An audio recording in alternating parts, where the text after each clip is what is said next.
Okay my dear students, सो हम लोग आज इकोनॉमिक्स का इंट्रोडक्शन स्टार्ट करने जा रहे हैं।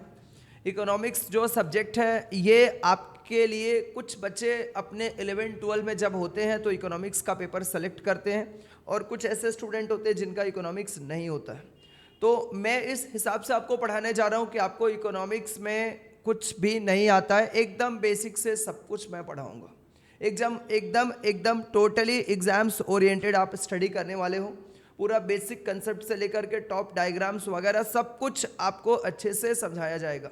इकोनॉमिक्स का ये हमारा इंट्रोडक्शन ऑफ इकोनॉमिक्स का सेशन नंबर 1 है, क्लास नंबर 1 है। यहीं से हम लोग अपना स्टार्ट करने जा रहे हैं इकोनॉमिक्स का सेशन। ठीक है भाई, तो सबसे पहले हम लोग क्या करेंगे, सिलेबस को लिखेंगे। सिलेबस को लिखने से पहले भी मैं कुछ तुम लोगों को इस सब्जेक्ट के बारे में बताना चाहता हूँ।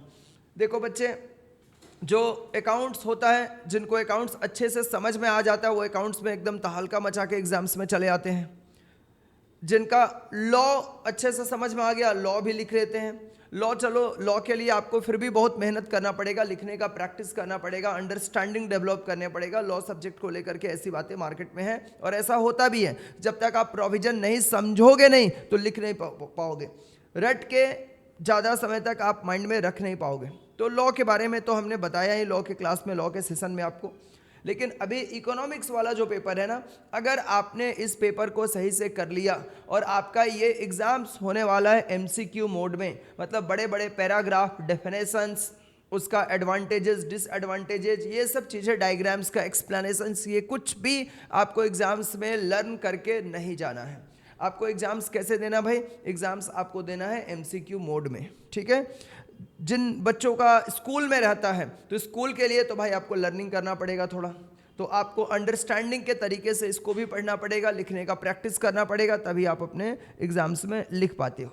ठीक है, तो ये सब्जेक्ट आपका ऐसा है, अगर इसको आपने ठीक से थोड़ा पढ़ लिया तो जो आप मैथ्स के पेपर में किसी बच्चे को दिक्कत होता है कि सर हम लोग तो 44, 42, 45, 46 ऐसे नंबर लेकर आ सकते हैं, या फिर आप अपने लॉ के पेपर में कभी आपने 50 के बिलो चले गए, 40 के ऊपर लेकिन 50 के बिलो, तो ये सब्जेक्ट ऐसा है जो आपको कवरेज करके देगा। मतलब इसमें आप जितना लॉ पे फोकस करते हो, जितना अकाउंट्स को आप टाइम इन्वेस्ट करते हो, उसका अगर आपने 60% टाइम भी अगर इकोनॉमिक्स के लिए दे दिया तो ये पेपर आपको 65-70 मार्क्स दिलाएगा एग्जाम्स में। मेरी बात समझ में आ रहा है ना? तो ये बाकी जो पेपर में कम नंबर आएंगे आपके, कम नंबर इन द सेंस कि 50 के बिलो अगर आते हैं किसी एवरेज बच्चे का, तो ये पेपर उसको कवर कर देगा और आपको भी टोटल में 200 दिला करके आपको एग्जाम्स पास करा देगा।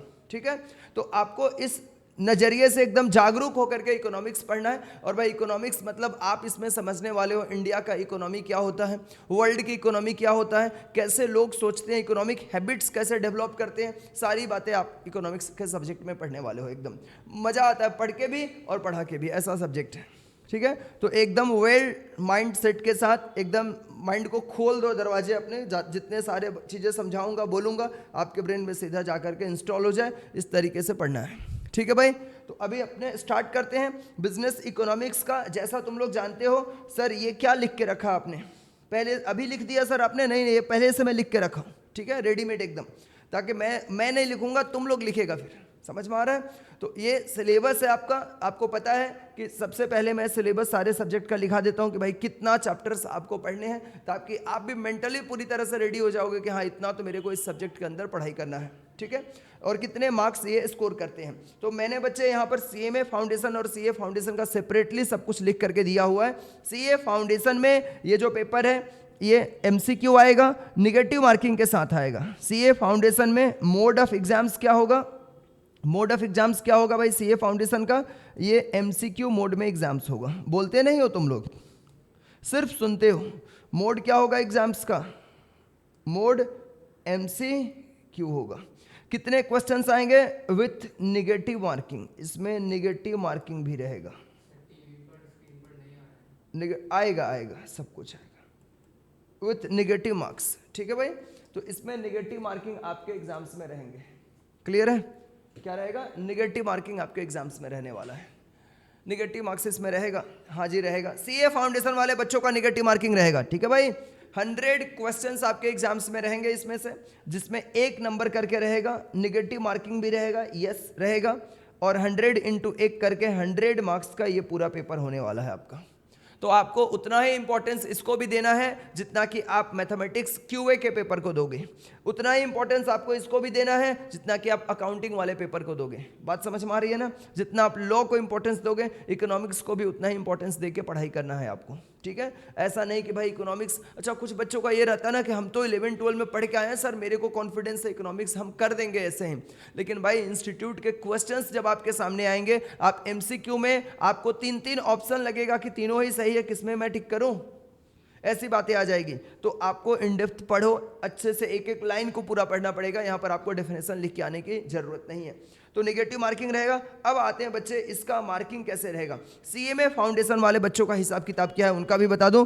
आपका बच्चे 100 मार्क्स का ही ये पेपर रहेगा इसमें, लेकिन आपके 50 क्वेश्चंस आएंगे 2 मार्क्स ईच करके, ठीक है? सीएमए फाउंडेशन वाले बच्चे लिख के रख लेंगे। और आपका नेगेटिव मार्किंग है क्या? नो नेगेटिव मार्क्स, कोई नेगेटिव मार्किंग नहीं है। क्लियर है ना? अच्छा, आपका सर इसमें से ना आपका इकोनॉमिक्स वाला जो पार्ट है ना, उसमें से 70 मार्क्स का एग्जाम्स में आता है। इकोनॉमिक्स कितने का आता है भाई? 70 मार्क्स का आता है।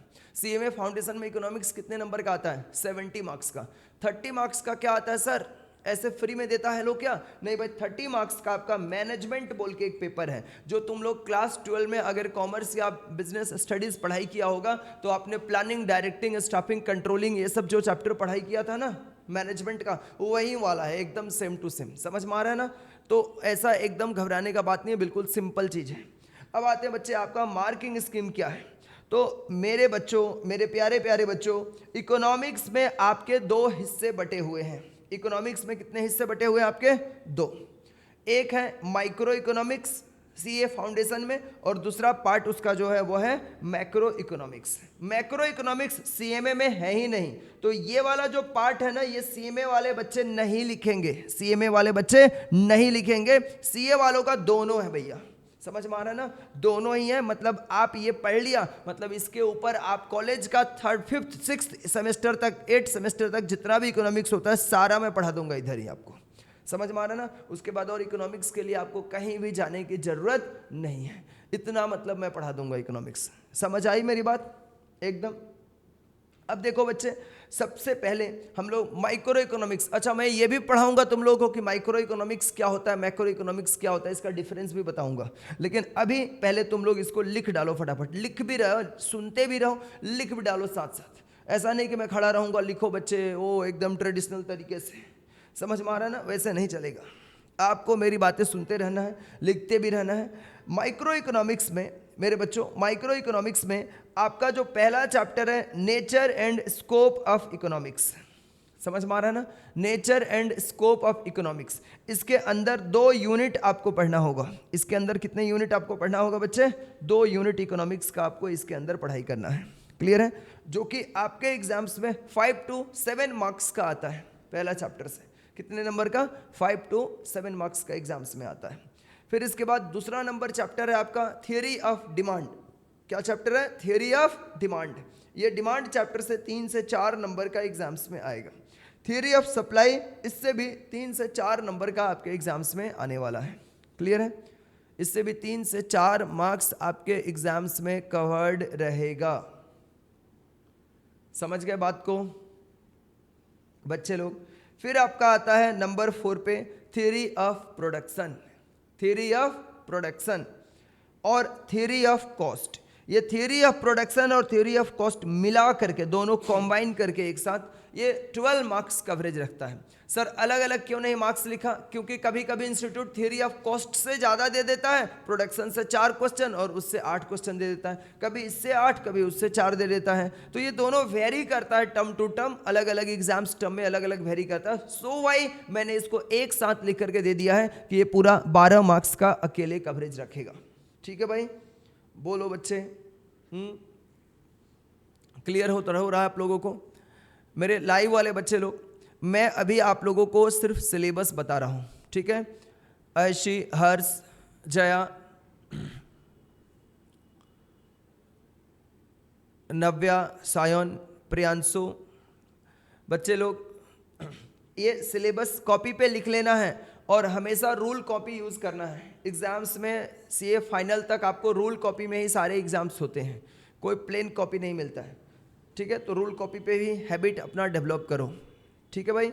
ये चैप्टर्स मैं सिलेबस लिखा रहा हूँ यहाँ पर। इकोनॉमिक्स 2 हिस्सों में बटा हुआ है। माइक्रो इकोनॉमिक्स पार्ट ए है, मैक्रो इकोनॉमिक्स पार्ट बी है। मैं अभी पार्ट ए के बारे में बता रहा हूँ कि ये nature and scope of economics 5 to 7 marks है। Theory of demand 3 to 4 marks का आता है। Theory of supply 3 to 4 marks का आपके एग्जाम्स में आता है। फिर थ्योरी ऑफ प्रोडक्शन और थ्योरी ऑफ कॉस्ट मिला करके 12 मार्क्स आपके एग्जाम्स में कवर करता है। इसके बाद से नेक्स्ट जो चैप्टर है बच्चे, price determination in different market, मतलब जिसमें मार्केट मैकेनिज्म्स के नाम से भी इसको हम लोग जानते हैं। ये चैप्टर आपके एग्जाम्स में 13 to, जिसमें ओलिगोपोली ये सब मार्केट के बारे में आपको पढ़ोगे, कम्पिटिटिव मार्केट, मोनोपोली, ये सब आप इस चैप्टर के अंदर पढ़ाई करोगे, जो 13 से 14 नंबर आपके एग्जाम्स में कवर करता है, ठीक है। तो आपको सिर्फ ऐसा नहीं कि मैं पढ़ते गया एकदम शादी का घोड़ा के तरह पढ़ते गया फिर एग्जाम नहीं पास होगा। आपको स्ट्रेटजी फॉलो करना पड़ेगा कि कौन सा चैप्टर्स को मेरे को टारगेट करना है और इसका एग्जाम्स में इतना कवरेज रखता है तो ये मुझे करना ही है, अच्छे से करना है, फिर एग्जाम्स निकलेगा। स्ट्रेटजी फॉलो करोगे, मैं गारंटी दे रहा हूं तुम लोग का एक बार में फर्स्ट अटेम्प्ट में एग्जाम निकलेगा। लेकिन डिसिप्लिन होकर कंसिस्टेंसी को मेंटेन करते हुए आपको daily 6 hour study from the very beginning करना पड़ेगा, एक्सेप्ट ट्यूशन। समझ में आ रहा ना? ये नहीं कि ट्यूशन का टाइम भी जोड़ दिया, ट्यूशन जा रहे हैं उसका भी टाइम पढ़ाई में जोड़ ले रहे हैं, ट्यूशन से आ रहे हैं उसका भी पढ़ाई के टाइम में जोड़ दे रहे हैं, और फिर घर के लोगों को बता रहे हैं मैं तो 6 घंटा पढ़ रहा हूँ। तब ऐसा वाला 6 घंटा नहीं चलेगा, हे भगवान, ऐसा नहीं। पूरा 6 घंटा का डेली का सेल्फ स्टडी, और लगातार नहीं 6 घंटा मैं बोल रहा हूँ, आप अपने हिसाब से जब आपको समय मिले। 45 मिनट्स का स्कूल में पढ़ते थे तो 40 मिनट का पीरियड होता था ना, वैसे ही समझ के 45 मिनट्स का एक स्लॉट बना के पढ़ने बैठ जाओ, 1 घंटे का स्लॉट बना के पढ़ने बैठ जाओ, तो देखो फिर क्या होता है 3 महीने के बाद तुम लोगों के साथ। तुम लोग खुद कॉन्फिडेंट होकर लोगों को बोलेगा, रास्ते में पकड़ के मैं पास कर रहा हूँ, रोक के दिखाओ मेरे को। समझ में आ रहा ना? लेकिन वो कंसिस्टेंसी लगातार फॉलो करना पड़ेगा आपको। चलो आओ बच्चे, इसके बाद बिजनेस साइकिल जो चैप्टर है, इसका कुछ हिस्सा, बिजनेस साइकिल जो चैप्टर है ना, इसका कुछ हिस्सा सीएमए वाले बच्चों में कॉमन है, अदरवाइज पूरा ये सीए फाउंडेशन वालों का है, और ये 3 to 5 मार्क्स का आता है। मतलब इसके कुछ हिस्से सिर्फ सीएमए में है, पूरा नहीं है चैप्टर, लेकिन फिर भी सीएमए वाले बच्चों को पूरा ही मैं बैठा के पढ़ाऊंगा, भागने नहीं दूंगा, ठीक है। अब ये रहा माइक्रो इकोनॉमिक्स का पूरा सीन, जो कि 50 मार्क्स का आपके एग्जाम्स में कवरेज रखेगा। आ जाओ मैक्रो इकोनॉमिक्स में। मैक्रो इकोनॉमिक्स जो होता है, ये सीएमए वाले बच्चे इसको नहीं लिखेंगे, उनका नहीं है सिलेबस में, ठीक है। उनका सर इंटरमीडिएट और फाइनल में है, इंटरमीडिएट और फाइनल में भी नहीं है, बच गए वो लोग, ठीक है। वो लोग बच गए एकदम आराम से, उनका नहीं है।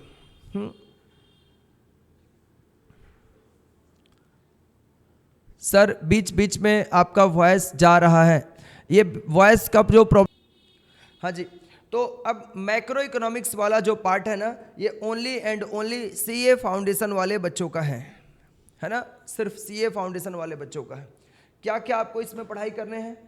इसमें आपको बच्चे यूनिट 1 और यूनिट 2, इसमें नेशनल इनकम जो चैप्टर है, नेशनल इनकम एक चैप्टर है जो आपका 2 पार्ट में बटा हुआ है।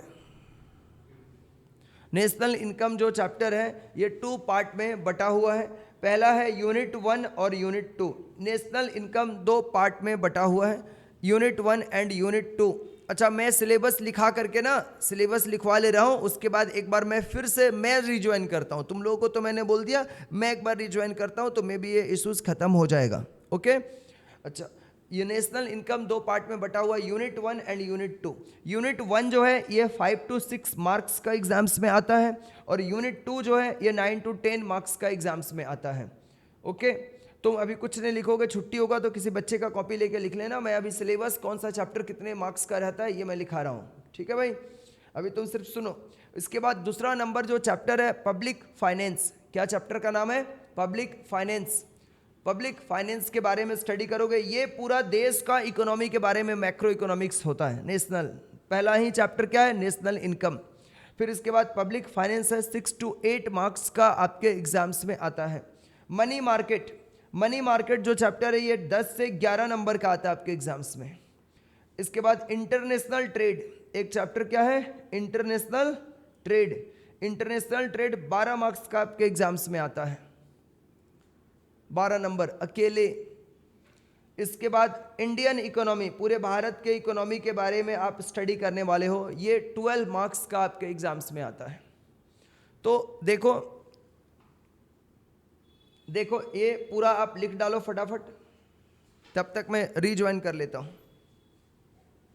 अभी हम लोगों ने अपना सिलेबस देखा कि हमारे सीए फाउंडेशन और सीएमए फाउंडेशन में क्या आएगा।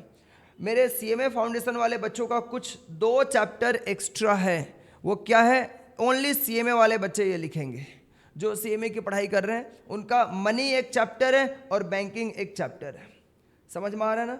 और फिर है economic and business environment, economic and business environments, ये 3 अलग से लिख लेंगे। सीएमए फाउंडेशन बच्चे जो पढ़ाई कर रहे हैं उनके लिए है, ठीक है। और मैनेजमेंट तो आपका पूरा मिला करके 30 मार्क्स का आएगा, उसमें चैप्टर वाइज नहीं है, वही चैप्टर है प्लानिंग, डायरेक्टिंग, स्टाफिंग, कंट्रोलिंग, ऐसे करके। तो ये वाला बॉक्स जो है लास्ट वाला, ये only and only CMA foundation वाले बच्चे लिखेंगे, ठीक है। लिखना हो गया होगा, आई होप सो सभी लोगों का, होप सो सभी लोगों का लिखना हो गया होगा। लाइव में सभी लोग कनेक्ट हो, लास्ट तक पूरा कनेक्ट रहना है, बने हुए रहना है, तभी जाके चैप्टर समझ में आएगा। तो अभी हम लोग देख रहे थे हम लोगों का इकोनॉमिक्स का सिलेबस क्या है। मैंने बताया चैप्टर 1 से इंट्रोडक्शन ऑफ इकोनॉमिक्स से आज के क्लास में हम लोग बिगिन करने जा रहे हैं। अभी चैप्टर्स का नोट्स आपके सामने नहीं आया, अब आने वाला है, और फिर उसके बाद से हम लोग एकदम मजे से पढ़ाई करेंगे, ठीक है। इस चैप्टर में सोचना ही स्टार्ट करना है आपको 80 मार्क्स से, 80 मार्क्स से सोचना स्टार्ट करना है, इसके नीचे नहीं, ठीक है। और इस पेपर को भी मैं सीए फाउंडेशन वाले बच्चों को सिर्फ सजेस्ट करूंगा कि पूरा 100 अटेम्प्ट करने का ट्राई भी नहीं करना है। सर क्या बात कर रहे हैं? अगर मेरा अच्छा से, अगर आप मेरे पास एग्जाम्स दे करके 90 मार्क्स लेकर आते हो, 80 प्लस लेकर आते हो, तब आप 100 अटेम्प्ट कर लो, मैं अलाउ कर दूंगा आपको। लेकिन अगर मान लो मेरे पास एग्जाम दे करके आपका 36, 38, 45 ऐसे आता है, फिर आप 100 अटेम्प्ट कर लिया, तो निगेटिव मार्किंग होने के चांसेस है आपके, निगेटिव मार्क्स हो जाएगा, तो आप पास भी रहोगे तो फिर आपका मार्क्स गिर के नीचे आ जाएगा। जितना ज़्यादा अटेंड करोगे और गलत अटेंड करोगे, उतना जितना सही किया उसमें से माइनस होता जाएगा, माइनस होता जाएगा, ठीक है। तो इस बात का भी ध्यान रखना है। ऐसे तो ये बात मैं एग्जाम्स के दिन भी सुबह सुबह जिस दिन एग्जाम्स रहता है उस दिन भी सबको फ़ोन करता हूँ, उस दिन भी बोलता हूँ कि सावधान एकदम, एग्जाम्स में नहीं आएगा, एग्जाम्स में नहीं आएगा तो फिर आप कम अटेंड कर लेना, ठीक है, कम अटेंड कर लेना। सर फिर से हो रहा है, 1 मिनट रुक जाओ।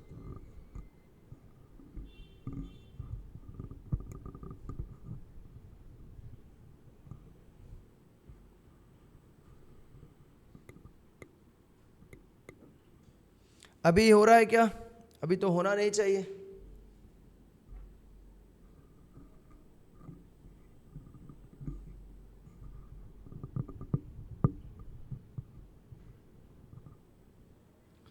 देखो बच्चे, अभी भी इश्यूज आ रहा है ऐसे। कल परसों तो लाइव क्लास में ऐसा नहीं हुआ था ना। जल्दी बोलो, मैं चैप्टर्स पे आता हूं, तब तक मैं अपना नोट्स लेकर आता हूं स्क्रीन पे आपके।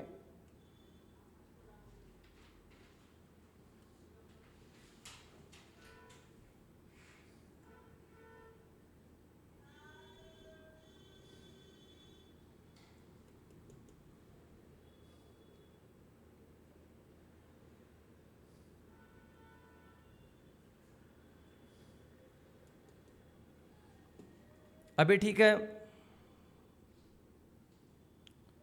अभी ठीक है क्या?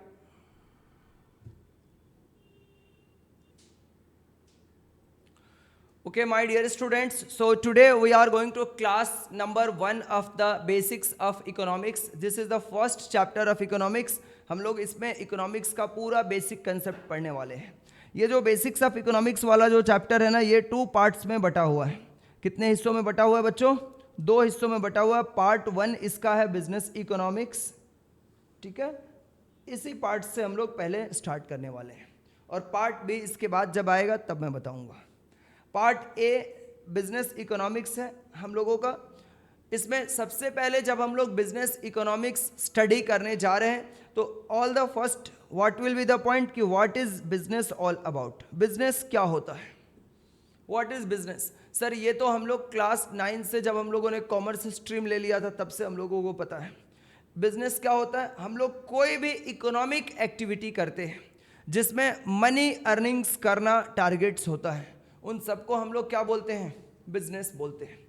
every activity which involves the transactions of money is considered as the business। ठीक है, जैसे बच्चों अगर कोई मैन्युफैक्चरिंग कर रहा है, प्रोडक्ट बना रहा है, आप जो क्लोथ्स पहने हो, मोबाइल फोन यूज कर रहे हो, बैग यूज कर रहे हो, कॉपी यूज कर रहे हो, ये सब कुछ कहीं ना कहीं फैक्ट्री से मैन्युफैक्चर होकर के आया है। ये मैन्युफैक्चरिंग प्रोसेस जो होता है जहां पर गुड्स बनाए जाते हैं, ये सब क्या हो गया, ये बिजनेस बोला जाएगा इसको भी। मैं जैसे आपको अभी कोचिंग प्रोवाइड कर रहा हूं, आप जब बीमार होते हो डॉक्टर के पास जाते हो, ये भी उन्होंने जो अपने क्लिनिक ओपन करके रखा है, मैंने कोचिंग सेंटर ओपन करके रखा है, this is also a type of business. ये भी क्या है, बिजनेस है।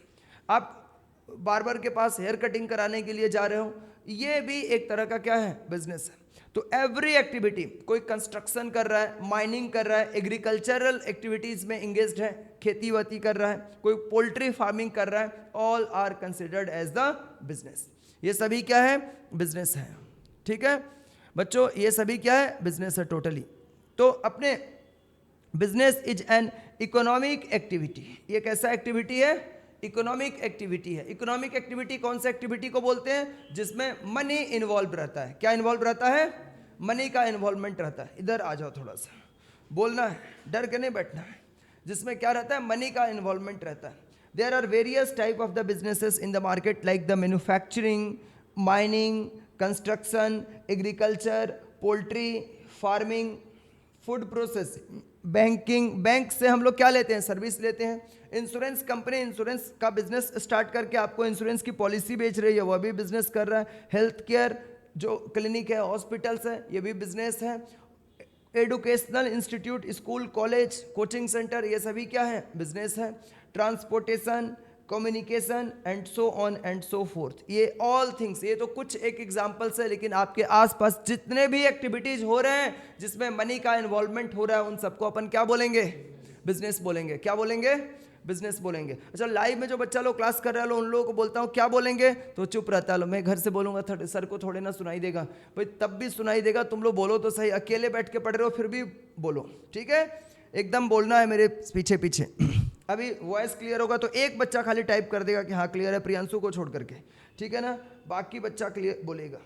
दूसरा बच्चा वो बहुत मैसेज कर चुका है, तो इसलिए दूसरे बच्चे को चांस दे रहा हूँ मैं।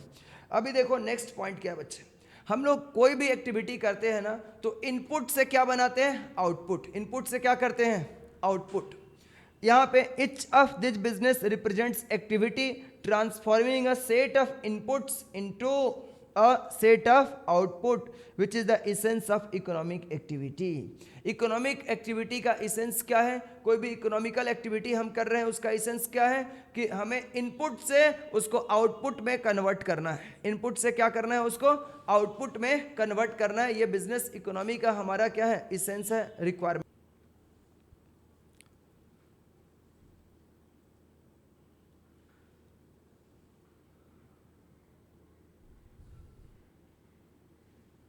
हाँ सर, अब सब कुछ ठीक है, साउंड भी ठीक है एकदम। बहुत बहुत धन्यवाद बच्चों। चलो अब मजे से पढ़ाई करो, मेरा भी टेंशन खत्म। तो ये टेक्निकल ग्लिच होता है, कभी कभी इंटरनेट इश्यूज होते हैं।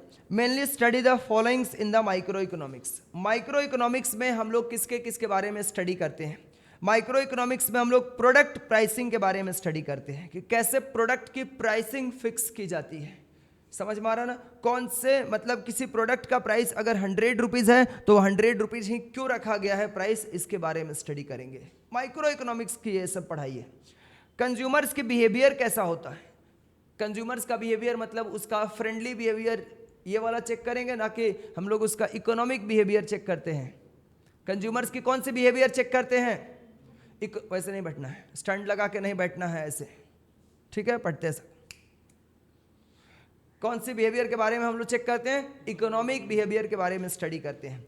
फैक्टर प्राइसिंग क्या होता है, फैक्टर मतलब factor of production, main material, machine, समझ में आ रहा ना, मैनेजमेंट, ये सब की फैक्टर प्राइसिंग के बारे में स्टडी करते हैं। Economic conditions of a section of a people, section मतलब सोसाइटी के सेक्शंस के पीपल्स का इकोनॉमिक कंडीशंस के बारे में माइक्रो इकोनॉमिक्स में हम स्टडी करते हैं। फर्म्स के बिहेवियर क्या होते हैं, यानी जो फर्म्स बिजनेस फर्म्स हैं, जो बिजनेस हाउसेस है, कोई कंपनी है या पार्टनरशिप फर्म है या कोई सोल प्रोप्राइटर है, तो उनका बिहेवियर ऑफ द फर्म कैसा होता है, उसकी स्टडी भी हम लोग माइक्रो इकोनॉमिक्स के अंडर में करते हैं। और एज वेल एज पूरी इंडस्ट्री। अब बच्चे, फर्म और इंडस्ट्री के बीच क्या फ़र्क होता है, फर्म और इंडस्ट्री का फ़र्क भी मैं बता देता हूँ। आई होप सो आप में से ज़्यादा लोगों को नहीं पता होगा, ठीक है, तुम बताओगे फर्म और इंडस्ट्री के बीच क्या डिफरेंस होता है? नहीं बता सकते हो? कोई बच्चा मेरा लाइव में जो बच्चे अटेंड कर रहे हैं, आप बता सकते हो फर्म और इंडस्ट्री के बीच क्या डिफरेंस होता है? मैं बताता हूँ इसका डिफरेंस आपको, ठीक है। जैसे मान लो आपने देखा होगा, मैं चलो एक ऐसे इंडस्ट्री का नाम लेता हूँ जिसका नाम तुम लोग जानता है। हमारे देश में सिम कार्ड बेचने वाले कितनी कंपनी हैं जो टेलीकम्युनिकेशन नेटवर्क की सर्विस प्रोवाइड करते हैं? जल्दी से बता दो फटाफट एकदम। ये बच्चा लोग बता रहे लो, जियो, वोडाफोन, एयरटेल, बीएसएनएल, और कोई है? और कोई है क्या? चार ही ले लो, ठीक है ना। तो ये एक एक कंपनी, ये बिजनेस फर्म है, अलग अलग एक सेपरेट कंपनी क्या है? बिजनेस फर्म है। लेकिन पूरे ये जितने भी टेलीकॉम नेटवर्क सर्विस प्रोवाइडर है हमारे देश में, अगर सबको हम एक जगह पे मिलाकर बात करेंगे तो क्या बोलेंगे? Telecommunication industry. तो एक इंडिविजुअल जो ऑर्गेनाइजेशन है उसे हम कंपनी बोलते हैं, उसे हम बिजनेस फर्म बोलते हैं, उसे एक ऑर्गेनाइजेशन बोलते हैं। लेकिन पूरा सिमिलर बिजनेस, वैसा ही बिजनेस करने वाले जितने भी बिजनेस है, जब उनको एक जगह पे सिमिलर बिजनेस करने वाले, मेरे वर्ड पे ध्यान देना, सिमिलर बिजनेस करने वाले जितने भी कंपनी है, उनको एक जगह पे अगर हम मिला देते हैं तो वह क्या बन जाता है? वह इंडस्ट्री बन जाता है, टेली कम्युनिकेशन इंडस्ट्री। अब वैसे ही सीमेंट बेचने वाली कितने सारे कंपनी है बच्चे, ठीक है ना। फटाफट नाम बताना तो 3-4 सीमेंट बेचने वाले कंपनी लोगों का।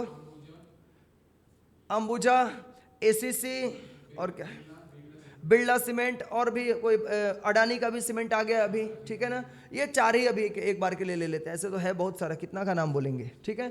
तो अगर ये 4 लोग हैं तो ये चारों कौन कौन है? ये अकेले एक बिजनेस फर्म है सीमेंट इंडस्ट्री में, और जितने भी कंपनीज है जो सीमेंट का व्यापार करते हैं, मैन्युफैक्चरिंग कर रहे हैं, उसको बेच रहे हैं, उन सबको अगर एक साथ अगर हम लोग मिला देते हैं तो वह क्या बोला जाएगा? सीमेंट इंडस्ट्री बोला जाएगा। बात समझ में आ गई ना? मतलब sir, group of the companies doing the same business is considered as the industry and each individual firm is considered as the company, organisation, business firm. समझ गए? तो आज के बाद कभी भी क्लास में पूछ डालो तो सर झुका के नहीं बैठना है, एकदम दहाड़ते हुए बोलना है कि ये होगा आंसर। अब अच्छा, कोई बच्चा मान लो उस समय हम मेरे को इंग्लिश में नहीं बोल पाया एग्जैक्ट, तो भाई हिंदी में ही समझा दो, कोई दिक्कत नहीं है। मतलब तो आना चाहिए आपको, जो पढ़े हो ये दिमाग में रहना चाहिए ना, तभी एग्जाम्स में कर पाओगे, ठीक है। अच्छा, अब मेरे प्यारे बच्चों, मैक्रो इकोनॉमिक्स में हम लोग क्या स्टडी करते हैं? आ जाओ। मैक्रो इकोनॉमिक्स के अंडर में हम लोग क्या स्टडी करते हैं? मैक्रो इकोनॉमिक्स में हम लोग नेशनल इनकम के बारे में पढ़ते हैं। जैसे पूरे भारत का क्या इनकम है, पूरे देश के बारे में, किसी इंडिविजुअल कंपनी या फर्म के बारे में हम लोग नहीं पढ़ेंगे, पूरा नेशन के बारे में पढ़ेंगे। हमारा नेशनल आउटपुट क्या है, पूरा हमारा नेशन इंडिया कितना आउटपुट इंडिया में बेचता है और फॉरेन में एक्सपोर्ट करता है। जनरल प्राइस लेवल और इंटरेस्ट रेट कैसे डिसाइड होता है? मार्केट में एक इंटरेस्ट रेट है ना, मतलब आप घर खरीदने के लिए लोन लेते हो तो किस रेट पे मिलता है, आरबीआई किस रेट पे कॉमर्शियल बैंक को लोन देता है, कॉमर्शियल बैंक किस रेट पे नॉर्मल कंज्यूमर्स को लोन देता है। तो ये इंटरेस्ट रेट कैसे डिसाइड होता है, किसी कंट्री में कमोडिटीज़ के जनरल प्राइस लेवल कैसे डिसाइड होते हैं, ये सब हमें किस इकोनॉमिक्स में पढ़ाई करना है? मैक्रो में। किस में? मैक्रो इकोनॉमिक्स में। फिर बैलेंस ऑफ ट्रेड और बैलेंस ऑफ पेमेंट के बारे में, ट्रेड बैलेंस करना होता है। अगर मान लो इंडिया सिर्फ इंपोर्ट करता रहा तो कल को रास्ते पे कटोरा लेके बैठ जाना पड़ेगा। हमें बैलेंस ऑफ ट्रेड मेंटेन करके चलना होता है। मतलब हम ये देखते हैं कि हमें इंपोर्ट और एक्सपोर्ट को बैलेंस रखना है। अगर हम ऐसा नहीं करेंगे तो हम सिर्फ इंपोर्ट करेंगे तो हमारे नेशन का पूरा मनी विदेशों में जाएगा, और एक्सपोर्ट नहीं करेंगे तो वहाँ का मनी हमारे देश में नहीं आएगा, तो बैलेंस ऑफ ट्रेड खराब हो जाएगा और फिर हम लोग पाकिस्तान बन जाएंगे। समझ में आ रहा है ना? तो हमें क्या मेंटेन करना है? बैलेंस ऑफ ट्रेड मेंटेन करना पड़ेगा। क्लियर है ना? बैलेंस ऑफ पेमेंट, कि उधर से जितना पेमेंट आ रहा है इधर से भी इतना ही पेमेंट छोड़ना है। समझ में आ रहा है ना? तो ये सबको डिटेल में मैं पढ़ाऊंगा आपको मैक्रो इकोनॉमिक्स के अंदर जाकर के। क्लियर बात मेरी? अब आते हैं बच्चे, एक्सटर्नल वैल्यू ऑफ करेंसी क्या है, ओवरऑल लेवल ऑफ सेविंग्स और इन्वेस्टमेंट पीपल कैसे करते हैं, कंट्री में सेविंग्स रेट क्या है, इन्वेस्टमेंट कैसा है, लेवल ऑफ एम्प्लॉयमेंट कैसा है, रेट ऑफ इकोनॉमिक ग्रोथ कैसा हमारे देश का, ये सब कुछ मैक्रो इकोनॉमिक्स का हिस्सा होता है। बात समझ में आ रही है मेरी? अब बच्चे हम लोग पढ़ेंगे यहाँ पर इकोनॉमिक्स और बिजनेस इकोनॉमिक्स में क्या फ़र्क होता है। क्या पढ़ने वाले हैं बच्चे? इकोनॉमिक्स और बिजनेस इकोनॉमिक्स में क्या डिफरेंस होता है? सर इसमें भी फ़र्क है? हाँ जी, इकोनॉमिक्स और बिजनेस इकोनॉमिक्स का डिफरेंस भी मैं आपको पढ़ाने वाला हूँ। ठीक है? ओनली इकोनॉमिक्स क्या होता है और बिजनेस इकोनॉमिक्स क्या होता है, इसका डिफरेंस पढ़ लो मेरे साथ आज। ठीक है? अभी देखो, सबसे पहले मैं इकोनॉमिक्स का मैं आपको मीनिंग पढ़ाऊंगा और बिजनेस इकोनॉमिक्स का भी मैं मीनिंग पढ़ाऊंगा। इसका मतलब क्या होता है मेरे प्यारे बच्चों? Economics involves the framing of economic principles to solve economic problem. अच्छा, जितना भी हमारा ना कंट्री में अभी ये पार्टिकुलर या फैमिली में इकोनॉमिक प्रॉब्लम है। इकोनॉमिक प्रॉब्लम का मतलब क्या है? जितना हमारी एक्सपेक्टेड अर्निंग्स होनी चाहिए उतना नहीं हो पा रहा है, जितना हमारे बिजनेस में सेल्स होना चाहिए नहीं हो रहा है। कोई बिजनेस हाउस ऐसा सोचता है कि ये मेरा सेल्स लेवल होना चाहिए तो नहीं हो पा रहा है, ये मेरा सैलरी होना चाहिए, वह सैलरी मेरा नहीं आ रहा है। तो इन सबको क्या बोलेंगे? Economic problems. क्या बोलेंगे? Economics problem. ठीक है? ऐसे नहीं बोला करो, बीच बीच गलत बोल दोगे हम तुमको मौका देंगे। ठीक है? क्या बोलेंगे इसको? Economic problem. अब इस तरह के इकोनॉमिक प्रॉब्लम्स, चाहे वह इंडिविजुअल का इकोनॉमिक प्रॉब्लम हो या किसी बिजनेस फॉर्म का इकोनॉमिक प्रॉब्लम हो या फिर किसी नेशन का इकोनॉमिक प्रॉब्लम हो। समझ में आ रहा है? नेशन का भी इकोनॉमिक प्रॉब्लम हो सकता है ना। जैसे हमारे भी देश में बहुत सारे इकोनॉमिक प्रॉब्लम है जिसके लिए हम गवर्नमेंट को दोष देते हैं ना, कि देखो गवर्नमेंट ये नहीं काम कर पा रहा है।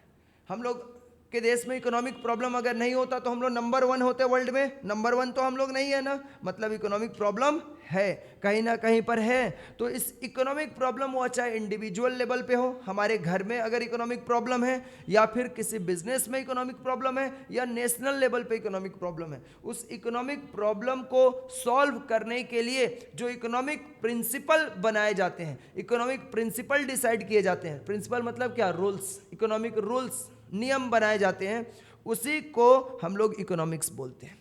इकोनॉमिक्स क्या इन्वॉल्व करता है? Economics involves the framing of economic principle, framing of economic principle to solve economic problems. मैं एक एग्जांपल देना चाहूंगा तुमको इंडिविजुअल बेसिस पे। मेरे प्यारे बच्चों, आप बताना, अच्छा इस सब नहीं, शर्मा के नहीं बोलना, जो है ओपनली अपने बात करना है। क्या आप अपने पेरेंट्स को बोलते हो कि मुझे ये सारे चीज़ें चाहिए? क्या वो आपको सब कुछ दिला देते हैं? बोलते हैं ना कि बच्चा अभी ये ज़रूरी नहीं है, पहले ये ज़रूरी है, पहले ये ले ले, फिर ये अगले महीने, 2 महीने बाद, 6 महीने बाद तुझे ये भी चीज़ मिल जाएगा। ऐसा होता है ना, सब कुछ जब भी बोलते हो सब काम हो जाता है। बोलो, खुल के बोलो। अब बोलने का ज़रूरत है तो नहीं बोल रहा है तुम, जहाँ बोलने का ज़रूरत है वहाँ नहीं बोल रहा। बोलो, नहीं देते हैं ना, मेरे को भी नहीं मिलता है। समझ में आ रहा ना? मेरे को भी कुछ खरीदना होता है तो मेरा भी वही हालत रहता है, अभी ये चीज़ खरीद नहीं सकते, क्योंकि मेरा एक इकोनॉमिक प्रिंसिपल बना है कि मेरे को पहले फूड, क्लोथिंग, शेल्टर, समझ में आ रहा ना, इसके ऊपर पैसे खर्च करने हैं, उसके बाद एडुकेशन के ऊपर मेरे को पैसे खर्च करने हैं, फिर जो बचेगा फिर हम उससे क्या करेंगे? अदर्स जो हमारे एक्सपेंसेस है, जो उसको जिसको टाला जा सकता है फ्यूचर पे, उस पे खर्च करेंगे। इकोनॉमिक प्रिंसिपल है ना। पहले मान लो आप रेंट के घर में कोई रहता है, जो पहले घर का रेंट देगा ना, कि वो पैसे आएगा तो पहले लेकर के पैसे घूमने निकल जाएगा कहीं पे टूर करने। बता दो मुझे, पहले रेंट देगा ना, समझ में आ रहा है ना। तो एक इकोनॉमिक प्रिंसिपल बना हुआ है इंडिविजुअल बेसिस पे, नेशनल बेसिस पे, कि हमें इसी काम पे पहले खर्च करना है। इसी प्रिंसिपल्स को जो बनाता है, जो फ्रेम है, वह इकोनॉमिक्स के अंदर आता है। और बिजनेस इकोनॉमिक्स में क्या आता है बच्चों? Application of economic principle. इसमें इकोनॉमिक्स में हम इकोनॉमिक प्रिंसिपल बनाते हैं। इकोनॉमिक्स में हम क्या करते हैं? इकोनॉमिक प्रिंसिपल बनाते हैं। और बिजनेस इकोनॉमिक्स में जो इकोनॉमिक प्रिंसिपल हमने बनाया है उसको इम्प्लीमेंट करते हैं, उसको लागू करते हैं, उसको अप्लाई करते हैं, उसको एप्लीकेशन करते हैं। बात समझ में आ रही है ना। बिजनेस इकोनॉमिक्स में इकोनॉमिक्स के तरफ से बनाए गए बिजनेस प्रिंसिपल को अप्लाई करते हैं। क्लियर है मेरी बात? सबको समझ में आ रहा है? कृति को छोड़ के सबको समझ में आ गया? बोलो बच्चे। To solve economic problems. तो यहां पर इकोनॉमिक्स में हम इकोनॉमिक प्रिंसिपल बनाते हैं और बिजनेस इकोनॉमिक्स में उस बनाए गए इकोनॉमिक प्रिंसिपल को यूज करते हैं, अप्लाई करते हैं। डन है? पहला डिफरेंस क्लियर हो गया सबका। Number 2, character. In it is micro economics as well as macro economics in character. Economics character में माइक्रो इकोनॉमिक्स भी होता है और मैक्रो इकोनॉमिक्स भी होता है। मतलब इसका क्या हुआ? इकोनॉमिक्स इंडिविजुअल लेवल पे भी डील करता है और नेशनल लेवल पे भी डील करता है। ठीक है? इसका मतलब माइक्रो में क्या होता है? इंडिविजुअल के बारे में, इंडिविजुअल फर्म के बारे में डीलिंग होता है, और मैक्रो में क्या होता है? नेशनल इनकम, नेशनल आउटपुट के बारे में डील होता है। ठीक है? लेकिन बिजनेस इकोनॉमिक्स में it is micro economics in character. Business economics only and only micro economics character का होता है। याद रहेगा ना एग्जाम्स तक ये बातें? एमसीक्यू में आएगा, ऐसे चार्ट बना के, टेबल बना के लिखने आने वाला एग्जाम्स में नहीं है। ठीक है? ओके। तो it is micro economics in character. ये कैरेक्टर में क्या होता है? माइक्रो इकोनॉमिक्स होता है। मेन टास्क क्या है बच्चे? इकोनॉमिक्स का मेन टास्क क्या है? हम लोग अपने लाइफ में मेन टास्क रखते हैं ना कि हमारी सबसे इंपॉर्टेंट काम पहले क्या है। अच्छा, आज मेरे को मान लो मूवी देखने जाने का मन है, जाऊंगा मूवी देखने, तो पहले मूवी देखने जाऊं ना कि 2 बजे से मेरा क्लास है वो मैं क्लास लगाऊं? बता दो फटाफट तुम लोग। क्लास मेरा मेन टास्क क्या है? पहले पढ़ाना ही मेरा मेन टास्क है। तो वैसे इकोनॉमिक्स का अपना मेन टास्क क्या है? इकोनॉमिक्स का मेन टास्क है the fulfilment of needs of the individual as well as entities. मतलब इंडिविजुअल भी अपने नीड को कैसे फुलफिल कर सके, कोई बिजनेस एंटिटी अपने आवश्यकताओं को कैसे पूरा कर सके, उसके नीड को कैसे फुलफिल कर सके, इसका फुलफिल करवाना इकोनॉमिक्स का मेन टारगेट होता है, मेन वर्क होता है। लेकिन बिजनेस इकोनॉमिक्स का मेन टास्क क्या है? बिजनेस इकोनॉमिक्स का मेन टास्क है प्रॉपर डिसीजन मेकिंग इन particular business entity. Business economics में क्या होता है? पार्टिकुलर बिजनेस एंटिटी में हमें कैसे इसका प्रॉपर डिसीजन मेकिंग करना है। कोई कंपनी इस दुनिया में नंबर 1 पे जाके बैठा हुआ है, बिजनेस में नंबर 1 पे बैठा हुआ है, कोई 2 पे है, कोई 3 पे है, कोई 5 पे रैंक कर रहा है। तो ये सभी लोग अपने बिजनेस, पार्टिकुलर बिजनेस एंटिटी के लिए अपने बिजनेस को कैसे ग्रोथ कराना है, उसके लिए जो डिसीजन मेकिंग करते हैं वह इकोनॉमिक्स के जरिए होता है, ना कि बिजनेस इकोनॉमिक्स के थ्रू होता है। किसके थ्रू होता है? बिजनेस इकोनॉमिक्स के थ्रू होता है। मजा नहीं आ रहा पढ़ा के तुम लोग?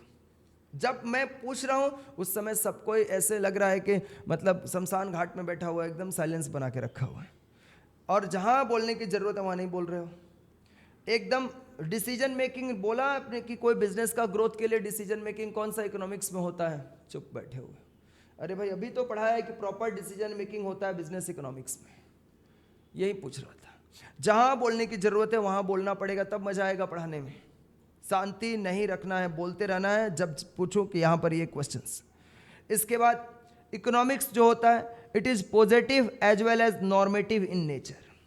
अब पॉजिटिव क्या होता है, नॉर्मेटिव क्या होता है? यानी इकोनॉमिक्स पॉजिटिव भी होता है और निगेटिव भी होता है, दोनों नेचर का होता है। लेकिन business economics only normative in nature. Sir ये पॉजिटिव और नॉर्मेटिव क्या होता है, इसके बारे में आगे हमने पूरा डीलिंग किया हुआ है। ठीक है? पॉजिटिव क्या होता है, नॉर्मेटिव क्या होता है, ये सब हमने यहाँ पर समझाया। आगे इसके बारे में भी बात करेंगे हम लोग। ठीक है ना? ये साइंस होता है। देखो साइंस भी होता है, आर्ट्स भी होता है। दिख रहा है यहाँ पर पॉजिटिव एंड नॉर्मेटिव लिखा हुआ है। तो ये मैं आगे चल के एक्सप्लेन करने वाला हूं। अगर मैं नॉर्मेटिव वर्ड अभी बोल के जा रहा हूं तो इसमें घबराने की जरूरत नहीं है। इसका एक्सप्लेनेशन सारे एक एक वर्ड का डिटेल में, डेप्थ में एक्सप्लेनेशन में आगे देने वाला हूं। ठीक है, अभी दिखा दिया तुम लोगों को पूरा, इसका डिफरेंस भी मैंने लिख के रखा है। ठीक है, तो अभी घबराने की बात नहीं है। इस वर्ड को बस याद रखो कि नॉर्मेटिव सर एक्सप्लेन करेंगे आगे चल के। कहाँ पे हैं हम लोग बच्चे? इसके बाद से इकोनॉमिक्स का जो स्कोप होता है ना, वाइडर स्कोप होता है। इकोनॉमिक्स का स्कोप कैसा होता है? वाइडर स्कोप होता है। मतलब इकोनॉमिक्स का स्कोप बहुत बड़ा है। तुम लोग जैसे अगर कोई बच्चा मान लो कोई कोर्स ज्वाइन करता है तो क्या सोच के ज्वाइन करता है कि कौन सा मैं पढ़ाई को चूज करूं जिसमें वाइडर स्कोप है, मतलब इसमें बहुत सारे रास्ते खुले हुए हैं, हम कोई भी काम में चले जा सकते हैं। अगर कोई बच्चा कल को एक चार्टर्ड अकाउंटेंट बनता है तो वह ऑडिटिंग भी कर सकता है, अकाउंटिंग में भी काम कर सकता है, टैक्सेशन में भी काम कर सकता है, लॉ मैटर्स को भी वह देख सकता है, कंपनी का रजिस्ट्रेशन भी करा सकता है, वह उसके बाद कॉस्ट अकाउंटिंग भी कर सकता है, बिजनेस का मैनेजर भी बन सकता है, डायरेक्टर भी बन सकता है, बिजनेस का फाइनेंस मैनेजर भी बन सकता है। Lot of opportunities available in the market. तो कोई भी रास्ते में वह जा सकता है, कोई भी काम में अपने आप को लेके जा सकता है। वाइडर स्कोप है। कैसा स्कोप है? वाइडर। उसी तरह से इकोनॉमिक्स का स्कोप बिजनेस इकोनॉमिक्स के तुलना में क्या है? वाइडर है। कैसा है? वाइडर है। It has a comparatively narrow scope. Sir इसका स्कोप नैरो है, कंपैरेटिवली नैरो है, यानी इकोनॉमिक्स से थोड़ा कम है। इसके बाद branches. It has business economics as its applied branches. Economics का ब्रांच का नाम क्या है? Business economics. यानी बिजनेस इकोनॉमिक्स जो है वह इकोनॉमिक्स का ही हिस्सा है, इकोनॉमिक्स का ही ब्रांच है, लेकिन it is an applied branch of economics. Economics, business economics जो होता है ये इकोनॉमिक्स का अप्लाइड ब्रांच होता है। बिजनेस इकोनॉमिक्स क्या होता है? इकोनॉमिक्स का अप्लाइड ब्रांच होता है। ओके बच्चे, इसके बाद नेक्स्ट पॉइंट पे आ जाओ। बहुत सारे डिफरेंस है। कंसर्न्ड विथ, कंसर्न्ड मतलब होता है रिलेटेड विथ। रिलेटेड विथ ये किस चीज से रिलेटेड रहता है? All of theories from production to consumption including distribution. ये सभी थियरी से इकोनॉमिक्स रिलेटेड रहता है। मैंने आपको 2 चैप्टर लिखा रखा है बच्चे, theory of production and theory of cost. लिखवाया है क्या? 2 चैप्टर मैंने आज ही सिलेबस में लिखवाया, theory of production, theory of cost. तो अगर गुड्स का मैन्युफैक्चरिंग होने के लिए जा रहा है उसके पहले रॉ मटेरियल परचेज किए जाते हैं, वर्कर्स हायर किए जाते हैं, मशीनरीज परचेज किए जाते हैं, वहीं से इकोनॉमिक्स इन्वॉल्व हो जाता है। मतलब हमें कौन सा बजट का मशीन खरीदना है, कितने बजट का हमें खर्चा करना है मैन्युफैक्चरिंग के ऊपर, कौन सा जगह से रॉ मटेरियल परचेज करना है ताकि कम खर्च में रॉ मटेरियल आ जाए। इकोनॉमिक्स के involvement from the date of manufacturing हो जाता है। जब हम सेल्स करने जाते हैं उसका, इंक्लूडिंग डिस्ट्रीब्यूशन, कंजम्पशंस तक, कंज्यूमर्स तक बेचने के लिए भी हमें खर्च लगता है। ऐसा नहीं कि गुड्स मैन्युफैक्चर हो गया तो वो अपने आप सोल्ड आउट हो जाएगा, उसको बेचने के लिए भी क्या होता है? खर्चे करने होते हैं। तो ये सब कुछ इकोनॉमिक्स में जुड़ा हुआ है। लेकिन ये बिजनेस इकोनॉमिक्स किस चीज से कंसर्न्ड होता है? Business economics is concerned with only profit theory ignoring the other theories. और बिजनेस सिर्फ किससे मतलब रखता है? बिजनेस इकोनॉमिक्स सिर्फ प्रॉफिट थियरी से उसको मतलब है। लेकिन जो नॉर्मल इकोनॉमिक्स है वह थियरी प्रोडक्शन को भी देखता है, कंजम्पशंस को भी देखता है, कंज्यूमर्स को भी अच्छे प्राइस पे हमें प्रोडक्ट अवेलेबल कराना है, डिस्ट्रीब्यूशन सिस्टम भी होता है। अच्छा, कोई मान लो कमोडिटीज ऐसा है जो तमिलनाडु में, केरला में मैन्युफैक्चरिंग हो रहा है लेकिन ऑल ओवर इंडिया में मिल रहा है, तो वह कैसे पॉसिबल हो पाता है? डिस्ट्रीब्यूशन चैनल के थ्रू पॉसिबल हो पाता है कि आप अपने शहर में बैठ के, अपने गांव में बैठ करके आप उस कमोडिटीज़ को अपने हाथों में ले लेते हो, मिल जाता है आपको, तो वह डिस्ट्रीब्यूशन से पॉसिबल हो पाता है। तो डिस्ट्रीब्यूशन में भी इकोनॉमिक्स इन्वॉल्व है, प्रोडक्शन में भी इकोनॉमिक्स इन्वॉल्व है और कंजम्पशंस में भी इकोनॉमिक्स इन्वॉल्व है। लेकिन बिजनेस इकोनॉमिक्स सिर्फ किस में इन्वॉल्व है? वह सिर्फ only and only profit theory को एक्सेप्ट करता है, बाकी थ्योरीज को क्या करता है, इग्नोर करता है। बात समझ में आ गई आप लोगों को? ओके बच्चों, इसके बाद से अब ये 3 डिफरेंस एक्स्ट्रा हो गया है, इसको अभी करने की जरूरत नहीं है, ठीक है। आ जाओ बच्चे, बेसिक्स फैक्ट ऑफ इकोनॉमिक्स। अब तो और मजा आने वाला है तुम लोगों को। इकोनॉमिक्स के कुछ बेसिक फैक्ट मैं आपको बताने जा रहा हूं, एकदम इकोनॉमिक्स का बेसिक और इंपॉर्टेंट बात मैं आपको बताने जा रहा हूं। मेरे प्यारे बच्चों, हम सभी ह्यूमन बींग्स हैं। हम लोग कौन है? एलियन के ह्यूमन बींग्स। तुम्हारा नाम क्या है बाबू? भावेश। ओके भावेश, तो हम लोग ह्यूमन बींग्स ही है ना? मेरे में ऐसे देखो, हमें ऐसे हाथ है मेरा, ठीक है।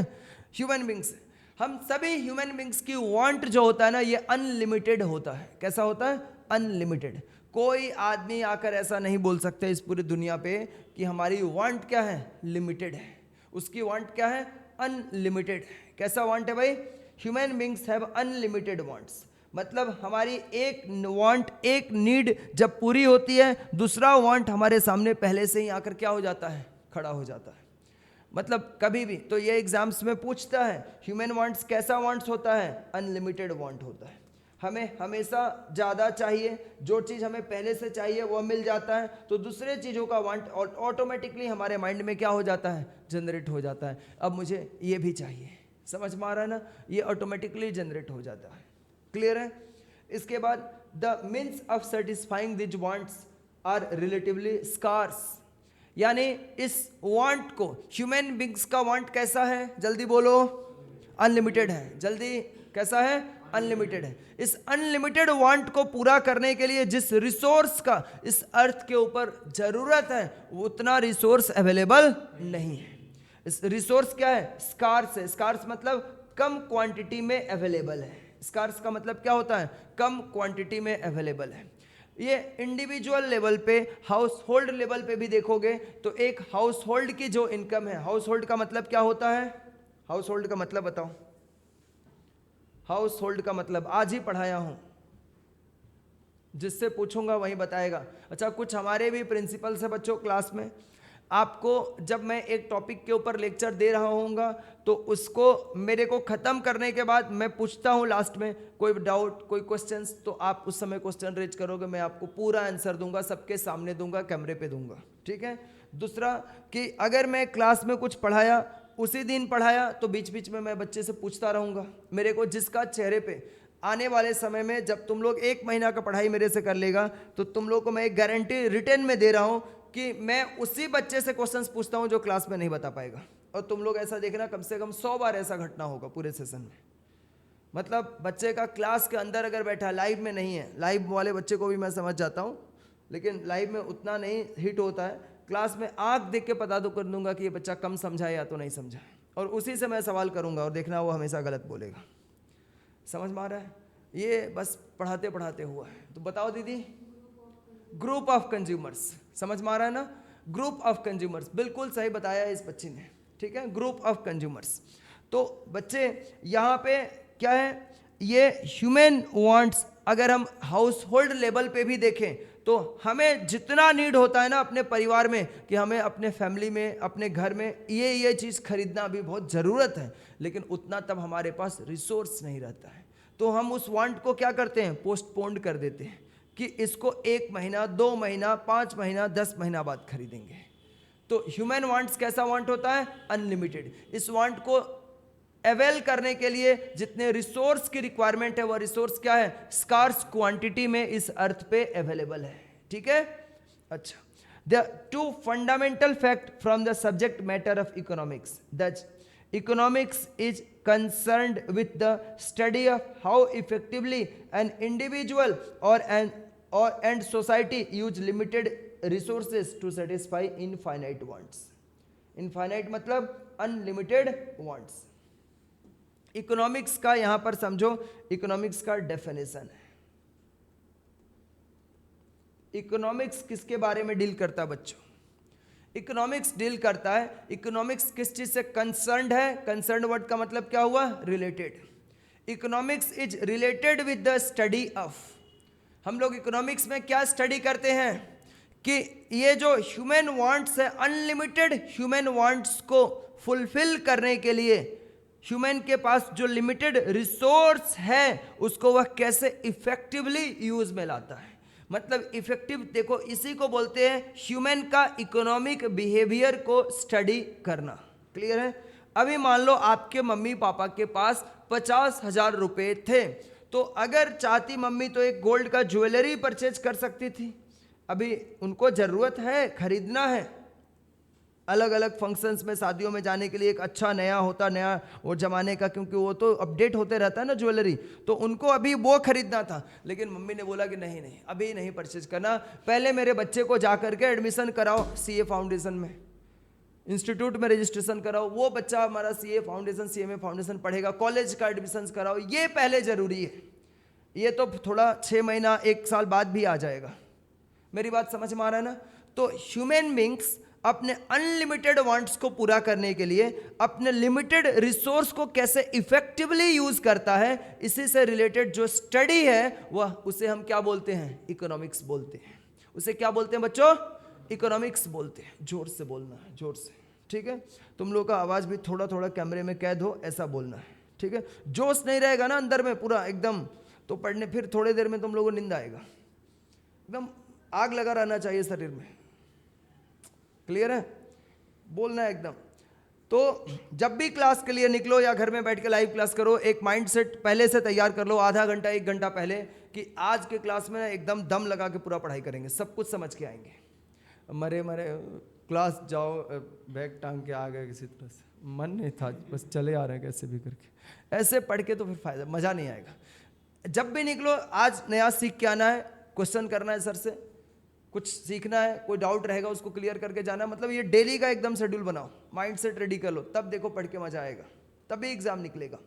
तो बच्चे हम लोग कहाँ पे थे? Economics is concerned with the study of how effectively an individual and society, कैसे कोई इंडिविजुअल या कैसे पूरी सोसाइटी यानी households, group of consumers uses limited resources to fulfil their unlimited wants. इसको अपन क्या बोलते हैं? इकोनॉमिक्स। ठीक है? Economics is the study of how individual and society work together to transform limited resources into goods and services to satisfy the most important of infinite human wants। Economics किसके बारे में स्टडी है? Economics study है कि कैसे individual या society अपने इस लिमिटेड रिसोर्सेस से गुड्स या सर्विसेज बना रहा है। ठीक है? और गुड्स और सर्विसेज से इस अनलिमिटेड वांट्स पूरे जो अर्थ पे पीपल्स का अवेलेबल है उसको फुलफिल कर रहा है एक एक करके। And how these goods and services are distributed among different section of society, और कैसे ये गुड्स और सर्विसेज सोसाइटी में अलग अलग सेक्शन के लोगों तक पहुंचाया जाएगा, इसी को इकोनॉमिक्स बोलते हैं। अब मैं बच्चों कुछ एग्जांपल्स आपके सामने रखना चाहता हूं, एकदम ध्यान से सुनना। डायमंड जानते हो डायमंड क्या होता है? ऐसे रास्ते में मिलता है 10 रुपया किलो, डायमंड ले जाओ, डायमंड ले जाओ 10 रुपया किलो, ऐसे मिलता है क्या? समझ में आ रहा है ना? डायमंड ज्वेलरी खरीदना होगा एक अच्छा तो कम से कम नॉर्मल, मतलब नॉर्मल से तो 3 से 5 लाख रुपया चाहिए। समझ में आ रहा है ना? कोई चाहता है कि पूरा डायमंड का पूरा सेट खरीदेंगे ज्वेलरी का, खरीद लेगा आसानी से कम 50 लाख रुपया शुरुआत चाहिए, पैकेज है। समझ में आ रहा है ना? तो क्योंकि डायमंड इस अर्थ पे लिमिटेड क्वांटिटी में अवेलेबल है। समझ में आ रहा है ना? कैसे अवेलेबल है? लिमिटेड क्वांटिटी में अवेलेबल है। इसी वजह से डायमंड के प्राइसेस इतने हाई रखे गए हैं कि सब लोग इसको बियर नहीं कर सके। तभी इस स्कार्स रिसोर्स को लिमिटेड लोग जो सिर्फ इसके लिए पे करने को तैयार होंगे उन तक पहुंचाया जा सकता है। इकोनॉमिक्स में क्या है? सबको सब कुछ थोड़े ना अवेलेबल रहता है, नहीं रहता है। क्यों? क्योंकि जैसा रिसोर्स अवेलेबल है उसी के अकॉर्डिंग सब तक पहुंचाया जाता है। मेरी बात समझ में आ रहा है ना? तो ऐसे how this goods and services are distributed among different section of society. ये सोसाइटी में अलग अलग सेक्शन के लोग हैं, बिलो पॉवर्टी लाइन लोग हैं, फिर उसके बाद से लोअर मिडिल क्लास है, पुअर पीपल है, लोअर मिडिल क्लास है, मिडिल क्लास है, अपर मिडिल क्लास है, रिच क्लास है, एकदम एलाइट ग्रुप है। ये सभी लोगों तक कैसे इस रिसोर्स, लिमिटेड रिसोर्स तक को पहुंचाया जाएगा, ये इकोनॉमिक्स डिसाइड करता है। कौन डिसाइड करता है? इकोनॉमिक्स डिसाइड करता है। अब आप ये नहीं समझ लो कि प्राइसेस इतने क्यों हाई रखे गए हैं। समझ गए? प्राइसेस हाई इसलिए रखे गए हैं क्योंकि वो बहुत ही लिमिटेड क्वांटिटी में अवेलेबल है, इसलिए इसके प्राइस इतने कर दो कि सारे लोग खरीद ही नहीं पाएंगे, तभी जाकर के इसको सही से डिस्ट्रीब्यूट किया जा सकेगा। तो ये हमारी की हुई नहीं हुई है, या आप ऐसा नहीं सोचो कि किसी ने ऐसा बनाया, बहुत शैतान है, डायमंड का दाम इतना क्यों रख दिया है, कम रखता भाई, है ही नहीं अर्थ पे, इस अर्थ पे ज़्यादा अवेलेबल, तो लिमिटेड लोगों तक ही पहुंचाया जा सकता है। क्लियर है? ऐसे ना जाने कितने प्रोडक्ट हैं। समझ में आ रही मेरी बात ना? तो अब आ जाओ बच्चे, नेक्स्ट पॉइंट पे आते हैं। नेक्स्ट पॉइंट पे इकोनॉमिक्स और किसके बारे में डील करता है? हम लोग क्या पढ़ रहे हैं? इकोनॉमिक्स का पूरा एकदम हम लोग ऑपरेशन कर रहे हैं। इकोनॉमिक्स में होता क्या चीज़ है, पूरा चीर फाड़ के एकदम पूरा पढ़ाई करेंगे, पूरा इकोनॉमिक्स के बारे में समझ जाओ। इकोनॉमिक्स किसके बारे में डील करता है? Economics deals with how a nation allocate its limited resource. Scarce मतलब क्या होता है बच्चे? लिमिटेड। क्या होता है? Limited productive resources to various uses. Limited productive resources. अच्छा, कुछ अनप्रोडक्टिव रिसोर्स है जो हमारे काम का नहीं है। समझ में आ रहा है ना? जो हमारे काम का नहीं है, तो वो हम अपने काम में ज़्यादा लेकर आ नहीं सकते हैं उसको। समझ में आ रहा है मेरी बात ना? लेकिन जो लिमिटेड प्रोडक्टिव रिसोर्स है, प्रोडक्टिव रिसोर्स जिसको हम प्रोडक्शन में यूज कर सकते हैं, जिसको हम काम पे लगा सकते हैं, जिसका हम यूज करके अपने बिजनेस को बड़ा कर सकते हैं। समझ में आ रहा है ना? तो ऐसे प्रोडक्टिव रिसोर्सेस जो लिमिटेड क्वांटिटी में अवेलेबल है, उसको कैसे कोई नेशन सही तरीके से इस्तेमाल कर रहा है अपने अनलिमिटेड लोगों के अनलिमिटेड वांट्स को पूरा करने के लिए। समझ में आ रहा है ना? तो इसको बोलते हैं, इसके बारे में इकोनॉमिक्स डील करता है। अच्छा, ये जो इकोनॉमिक्स डील करता है, ये सिर्फ इंडिया की प्रॉब्लम नहीं है, पूरे वर्ल्ड का माइक्रो इकोनॉमिक्स एक जैसा ही है। मैक्रो इकोनॉमिक्स वेरी करता है। अमेरिका का नेशनल इनकम, इंडिया का नेशनल इनकम अलग है। समझ में आ रहा है ना? लेकिन ये जो ह्यूमन का जो एक्सपेंस करने का बिहेवियर है ना, वो सबका पूरी दुनिया में कैसा है? एक ही है। सभी देशों के पास लिमिटेड रिसोर्स हैं और उनके पीपल्स के अनलिमिटेड वांट्स है, उसको वो फुलफिल करने के लिए कोशिश कर रहा है। मेरे प्यारे बच्चों, अभी हमारे देश में क्या है, पहले हम लोग मतलब बेसिक नेसेसिटीज़ को फुलफिल करने में लगे हुए हैं। आज भी हमारे देश के बहुत सारे लोग, हमें घर खरीदना है, इसी में परेशान है। समझ में आ रहा है ना? तो कोई मतलब अपना फूडिंग और शेल्टर जुगाड़ करने में जो लगा हुआ है, क्लोथ्स, फूड और क्लोथ्स में ही परेशान है, ऐसी इनकम है। लेकिन आप दुनिया के कोई ऐसे नेशन में भी जाओगे जहाँ पर लोगों को ये सारे नीड तो पहले से उनके फुलफिल्ड है।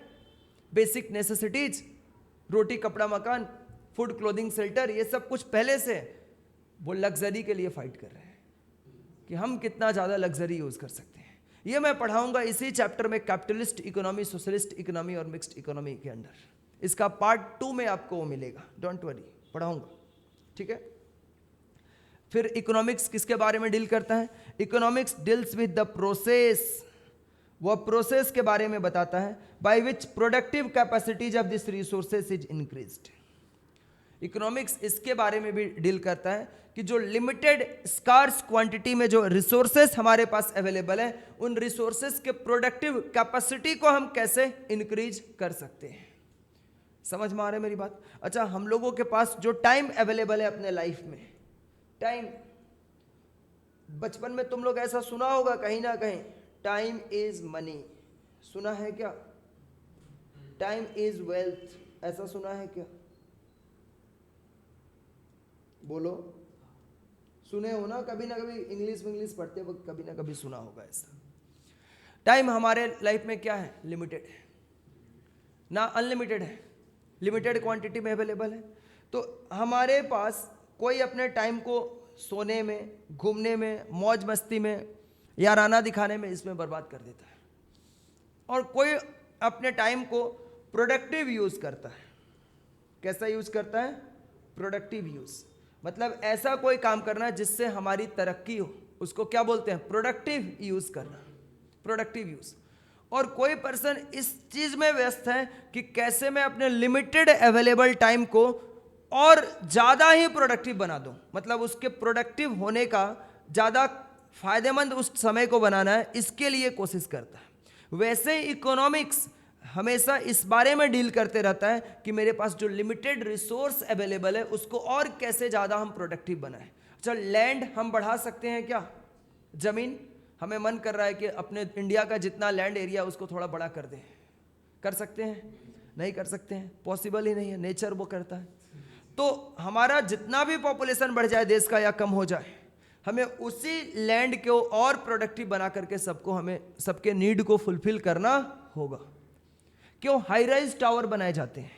क्यों नहीं सबको बोल दिया गया कि एक फ्लोर का बिल्डिंग, जमीन तो बहुत है, घर बनाते जाओ, तब सिर्फ घर रहेंगे, खाने के लिए एग्रीकल्चर का कुछ नहीं रहेगा, छत पे चढ़ के हवा पीना ऐसे करके, ठीक है? समझ में आ रही मेरी बात? तो जरूरत को पूरा करने के लिए किया जाता है। तो इकोनॉमिक्स ये सोचता है कि कैसे प्रोडक्टिव रिसोर्स को और क्या किया जाए, प्रोडक्टिव बना दिया जाए, उसकी प्रोडक्टिव कैपेसिटी को और बढ़ाया जाए, ठीक है? इसके बाद इकोनॉमिक्स और किसके बारे में डील करता है? Economics deals with the factors which have led to sharp fluctuations in the rate of utilization of resources. Economics उस फैक्टर के बारे में भी डील करता है। Economics deals with the factors which have led up to sharp fluctuations in the rate of utilization of resources. ये जो limited resources available है, उन रिसोर्सेस को, लिमिटेड रिसोर्सेस के यूटिलाइजेशन के रेट को फ्लक्चुएट करने का भी डीलिंग, उसको बदलने का भी डीलिंग कौन करता है? इकोनॉमिक्स करता है, ठीक है? अब हम बात करेंगे बच्चे आगे इकोनॉमिक्स का role of decision making in economics.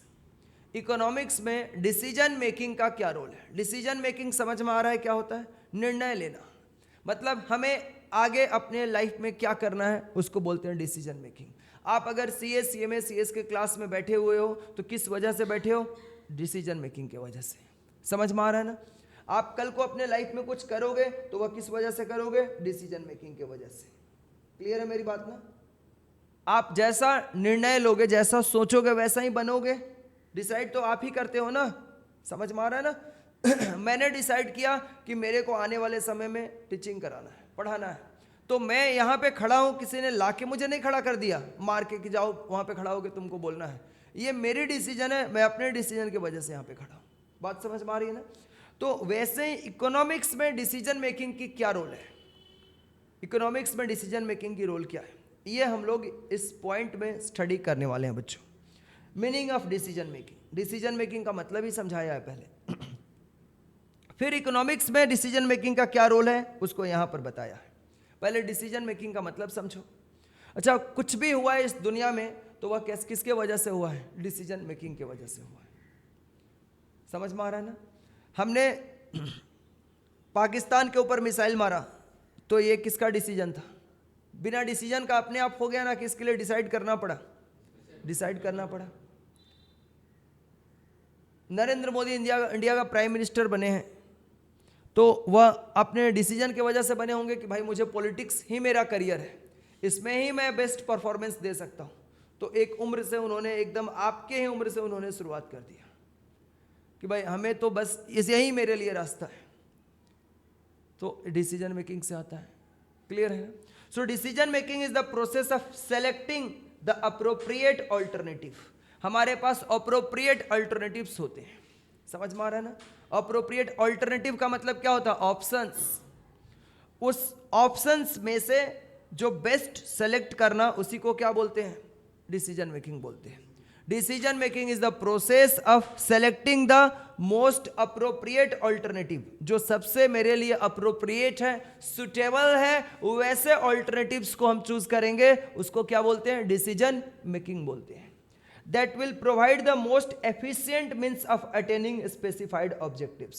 और वही डिसीजन मेकिंग हमें क्या करेगा? सबसे एफिशिएंट मीन्स प्रोवाइड करेगा, एफिशिएंट रास्ते दिखाएगा जिससे हम अपने स्पेसिफिक ऑब्जेक्टिव्स को अटेन कर पाएंगे, मतलब हासिल कर पाएंगे, ले पाएंगे। समझ में आ रहा है ना? तो ये कैसे होता है? डिसीजन मेकिंग से होता है। अगर मान लो आप में से कोई बच्चा ऐसा सोच रहा होगा कि सर कल को जाकर के ना मेरे को बहुत पैसे कमाने हैं, सिर्फ मैं चार्टर्ड अकाउंटेंट इसलिए नहीं बन रहा हूँ कि मैं सोसाइटी को सर्व करूँगा, वो तो मैं करूँगा, सब अच्छा इंसान बनने की कोशिश करूँगा, सब कुछ ठीक है, लेकिन सर मेरे को पैसे बहुत कमाना है।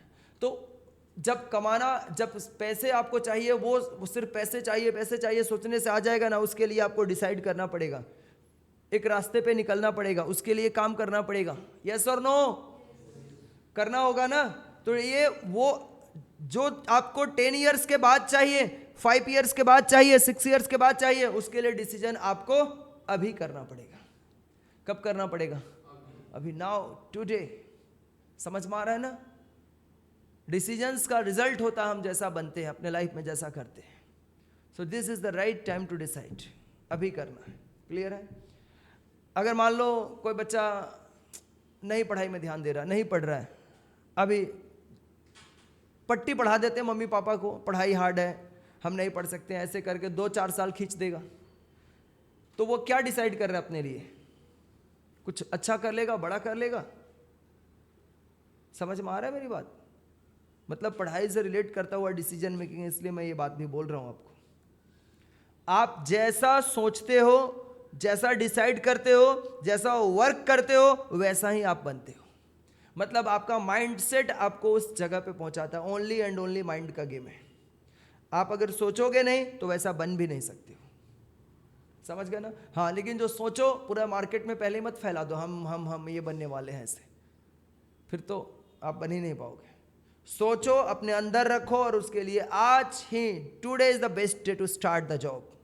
आज ही काम शुरू करो और फिर देखो आप उस लक्ष्य तक पहुंचते हो या नहीं पहुंचते हो। कोई दुनिया की ताकत नहीं रोक सकता है। समझ में आ रहा है ना? सो फ्रॉम 2 और more alternative course of action available.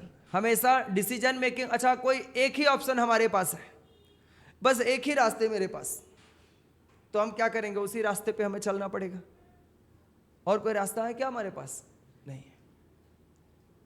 लेकिन अगर हमारे पास alternative course of actions available है, तब हमें क्या जरूरत पड़ेगी? डिसीजन मेकिंग की, कि कौन सा कोर्स ऑफ एक्शन मेरे लिए मोस्ट सुटेबल होगा। Appropriate course of action will be the suitable. फिर decision making involves evaluation of feasible alternatives. अच्छा, आप किसी ऑल्टरनेटिव्स को जब चूज करते हो तो उस ऑल्टरनेटिव्स को आप क्या करते हो? इवेल्युएशन करते हो या विदाउट इवेल्युएशन चूज कर लेते हो? सीए, सीएमए, सीएस, 3 कोर्स हैं जो प्रोफेशनल कोर्स है इंडिया में। ये बेस्ट कॉमर्स स्ट्रीम्स के बच्चों के लिए बेस्ट प्रोफेशनल कोर्स है। समझ में आ रहा है ना? तो आप कौन सा करोगे, ये आपने इवेल्युएशन किया होगा, ना कि किसी ने बोल दिया तो चलो हम कर लेते हैं। आप कितना पढ़ने में, कितना पानी में हो, क्लास 12 में 18 इयर्स का हो गए हो, या आप सोचोगे इसके बारे में ना कि मैं कितना पानी में हूं, मेरे को किस सब्जेक्ट के ऊपर इंटरेस्ट ज़्यादा आ रहा है, मेरे को कितना हम आगे चल के और मेहनत करने में हम अपनी जी जान लगा सकते हैं।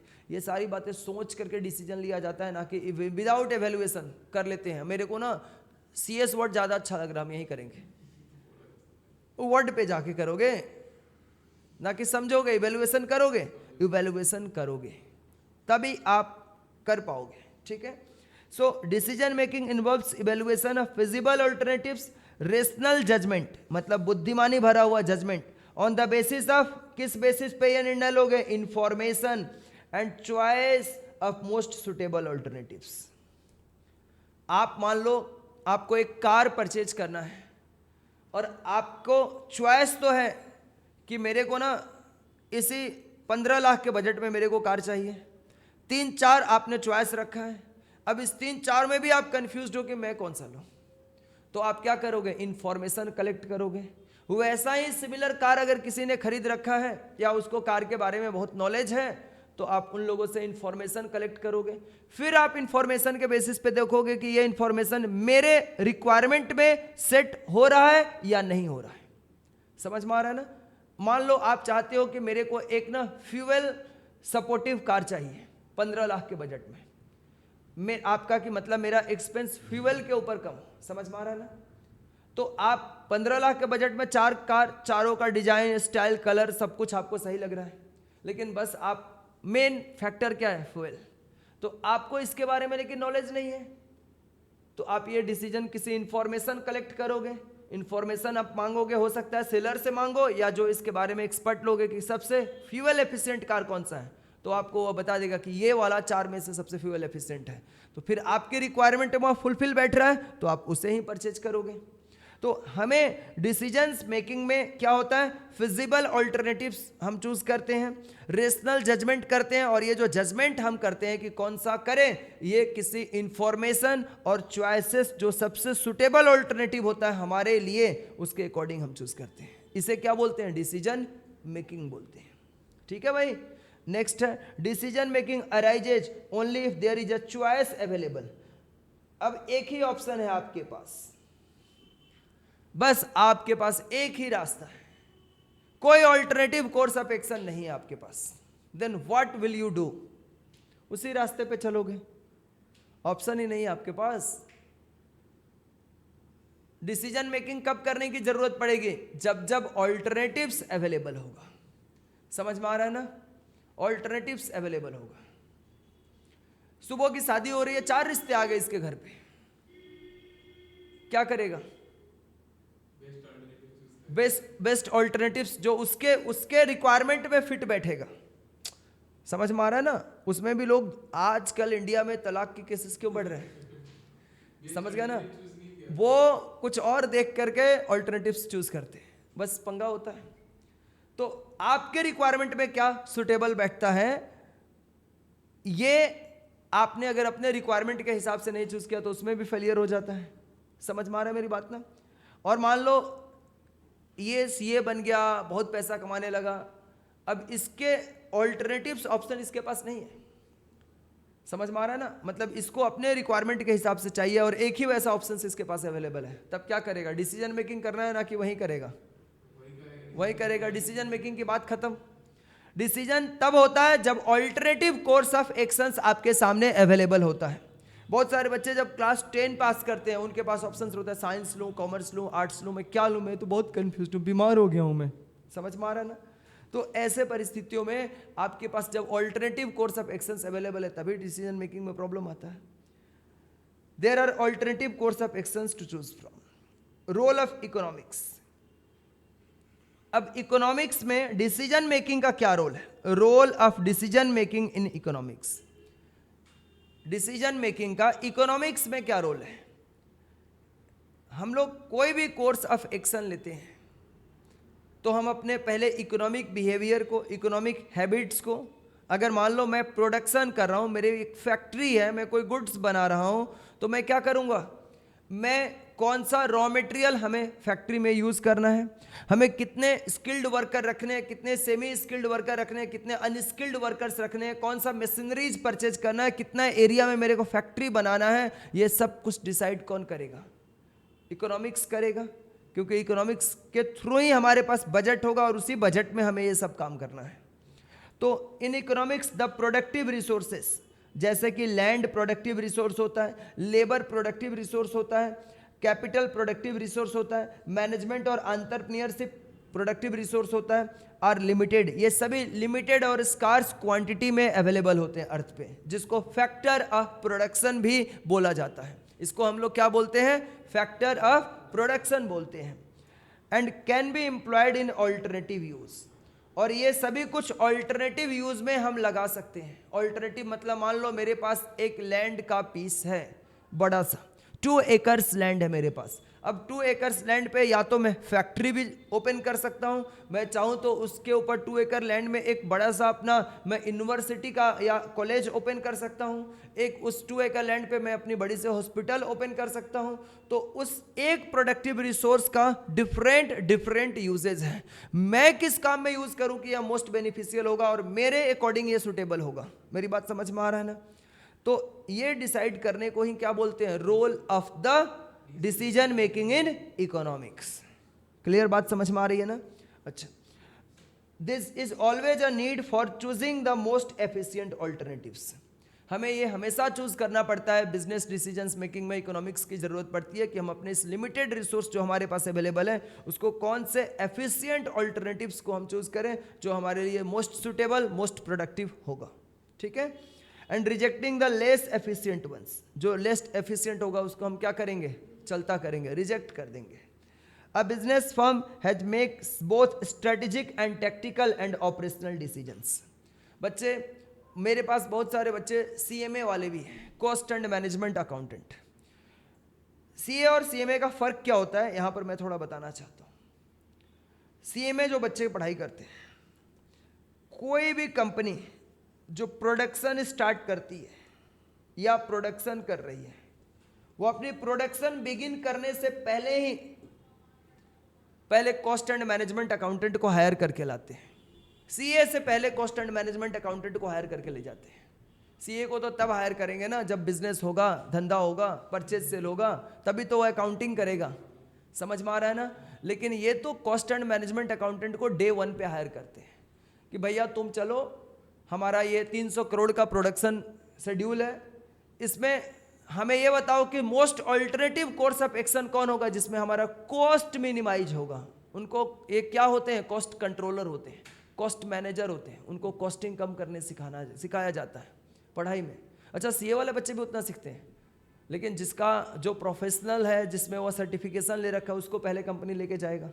ठीक है, ऐसा नहीं कि सीए वाले बच्चे कॉस्ट नहीं पढ़ते, उनको भी उतना ही आता है जितना सीएमए वालों को आता है, लेकिन कंपनी उनको लेके जाता है कि भाई चलो तुम, वो मैनेजमेंट को एडवाइस करते हैं कि ये ना best suitable course of action है, यहाँ पर आप इतने करोड़ रुपए बचा सकते हो, ये वाला तरीके से रॉ मटेरियल परचेज करोगे, इस तरह से स्टॉक मेंटेन करोगे तो आप यहाँ पर भी कॉस्ट कटिंग कर सकते हो।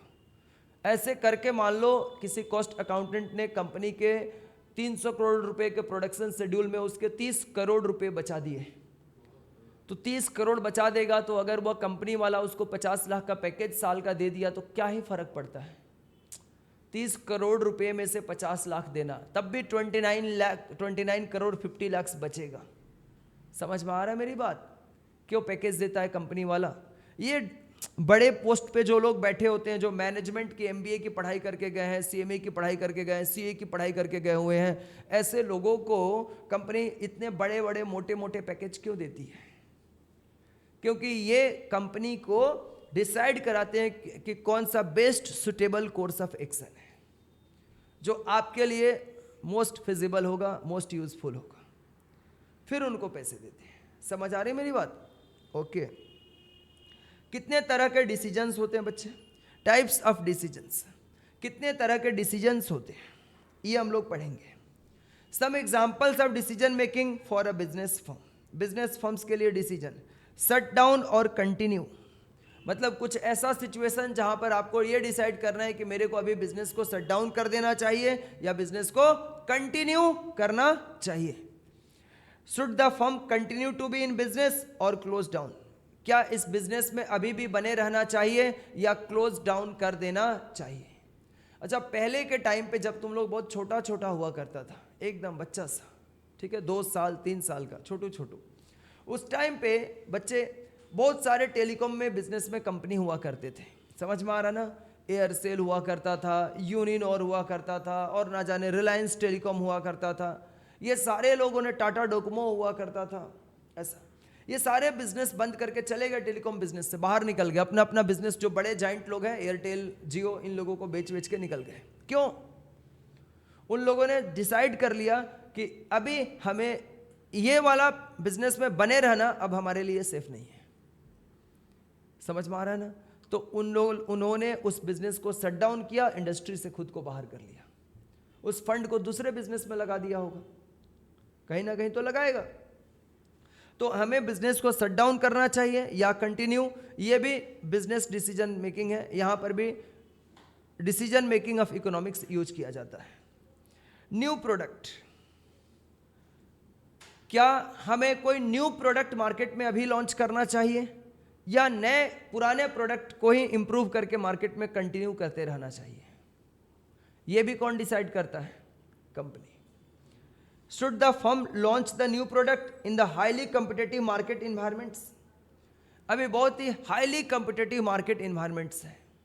इस हाईली कॉम्पिटिटिव मार्केट इन्वायरमेंट्स में हमें अपने ओल्ड प्रोडक्ट को और इम्प्रूव करके उसमें अच्छे फीचर्स ऐड करके अभी भी बेचते रहना चाहिए या इतने हाई कॉम्पिटिटिव मार्केट में हमें एक नया प्रोडक्ट लॉन्च करके ले आना चाहिए? ये डिसीजन मेकिंग होता है। इफ यस, अगर लाना है नया प्रोडक्ट लॉन्च करके, तब कब लाना है, किस प्राइस पे लाना है और कौन सा आउटपुट लेवल पे लाना है, मतलब कितना यूनिट बना के मुझे बेचना है। समझ में आ रहा है ना? अच्छा, पूरा दुनिया जानता है कि एप्पल का आईफोन पूरे दुनिया का सबसे प्रीमियम फोन बोला जाता है। समझ में आ रहा है ना, जो उसका सबसे टॉप वर्जन है कि भाई यही टॉप वर्जन है। फिर भी उसी प्राइस बजट में, उसी प्राइस रेंज में सैमसंग और भी उससे भी बेहतर एक फोन लॉन्च कर देता है। वह क्या सोच के लॉन्च करता होगा? ब्रेन में तो सबके बैठा हुआ आईफोन ही सबसे प्रीमियम होता है, फिर भी वो अपने आप को लॉन्च कर देता है नए प्रोडक्ट। वो भी बोलता है मेरा भी फोन का दाम 1,70,000 रुपये, खरीदो, 2 लाख रुपये है, परचेज करो। करना पड़ेगा आपको। और लोग खरीदते हैं कि नहीं खरीदते हैं? पहले वो ये डिसाइड करता होगा ना कि मुझे ये लॉन्च करना चाहिए कि नहीं करना चाहिए। मेरा इतना ब्रांड वैल्यू है मार्केट में कि मैं अगर लॉन्च करूंगा तो बिकेगा, है, मुझे लॉन्च करना चाहिए, हाँ करना चाहिए। तो कब लॉन्च करें, कितना यूनिट लॉन्च करें? क्या अनलिमिटेड बना के रख देगा, पता चलेगा बिका ही नहीं, उसके पैसे फंसे हुए हैं अब तक। जो मैन्युफैक्चरिंग में लगेगा वो तो फंस जाएगा ना, सेल नहीं होगा तो वह ये भी डिसाइड करता है कि कितना यूनिट मुझे बेचना है और एज वेल एज किस प्राइस पे मैं बेचूं कि मैं सामने वाले को भी गिरा दूं और मेरा प्रोडक्ट बिक भी जाए। ये सब डिसीजन मेकिंग का हिस्सा है। जब मैं पढ़ा रहा हूं ना, अभी इस बात के ऊपर कोई ना कोई कंपनी के बोर्ड्स में मीटिंग चल रहे होंगे प्रोडक्ट लॉन्च को लेकर के। नेक्स्ट है बच्चे optimum output. What should be the price at which the product is to be sold? What is the optimum output level? क्या ऑप्टिमम आउटपुट लेवल होगा, क्या ऑप्टिमम प्राइस होगा जिस पे ऑप्टिमम आउटपुट को इस ऑप्टिमम प्राइस पे हम सोल्ड आउट करेंगे? ये भी बिजनेस इकोनॉमिक्स डिसीजंस का पार्ट है। प्रोडक्शन मेथड, अगर हमें अपने फैक्ट्री में गुड्स बनाने हैं तो कौन सा मेथड ऑफ प्रोडक्शन हमें फॉलो करना है? क्या हम लेबर इंटेंसिव टेक्निक को यूज करें, जहां पर हम रिसेंट की जो न्यू टेक्नोलॉजी है उसको, न्यू मशीनरीज है उसको नहीं यूज करेंगे, लेबर इंटेंसिव टेक्निक, ज्यादा से ज्यादा वर्कर बेस्ड टेक्नोलॉजी जो कि पुराना हो चुका है उसको यूज करके प्रोडक्ट बनाए, या कि अभी का सबसे लेटेस्ट टेक्नोलॉजी, लेटेस्ट मशीनरी को यूज करके हम अपने प्रोडक्ट को मैन्युफैक्चर करें? ये भी production method business decision making बोला जाता है। क्लियर है मेरी बात ना? देखो लिखा है व्हाट अवेलेबल टेक्निक और method of production should be used, whether to go for labour intensive technique या कैपिटल इंटेंसिव टेक्निक से जाना चाहिए। कैपिटल इंटेंसिव मतलब कैपिटल गुड्स यानी new machinery, new technology purchase करके हमें मैन्युफैक्चरिंग करना चाहिए। ठीक है भाई। फिर है प्रोक्योरमेंट। नेक्स्ट क्या है? प्रोक्योरमेंट। प्रोक्योरमेंट का मतलब होता है परचेजिंग। क्या होता है? Purchasing. From where should the firm purchase its materials, कौन सा लोकेशन से, कौन सा रिसोर्स से मटेरियल परचेज करें, सर्विसेज अपने ऑर्गेनाइजेशंस के लिए हायर करें, इनपुट्स हायर करें, लेबर्स हायर करें, जो कि हमारे प्रोडक्शंस के लिए कम कॉस्टिंग में हो जाए, जो हमारे बिजनेस को ज़्यादा बेनिफिट पहुंचा सके। ये भी हमारा बिजनेस डिसीजन मेकिंग का पार्ट होता है। अगर मान लो मेरी एक फैक्ट्री वेस्ट बंगाल कोलकाता के नियर में अवेलेबल है और वही रॉ मटेरियल्स मेरे को झारखंड से अवेलेबल हो जाएगा, और सिमिलर रॉ मटेरियल्स थोड़ा अच्छा या वैसा ही सिमिलर रॉ मटेरियल्स मेरे को कर्नाटका में भी अवेलेबल हो जाएगा, तो मैं कहाँ से खरीदना पसंद करूँगा? कर्नाटका से या फिर झारखंड से? झारखंड से। ट्रांसपोर्टेशन में मेरा कॉस्ट बचेगा, एक्सीडेंटल होने के चांसेस भी कम रहेंगे। एक मैंने जस्ट एग्जांपल दिया, समझ में आ रहा है ना? कम प्राइस में भी हमें अवेलेबल हो जाएगा। तो ये डिसीजंस मेकिंग प्रोडक्शंस का हमें प्रोक्योरमेंट हमें डिसाइड करते हैं। मेक और बाई डिसीजंस, मेरे प्यारे भाइयों और बहनों, कोई कंपनी अगर कार बनाती है, क्या बनाती है?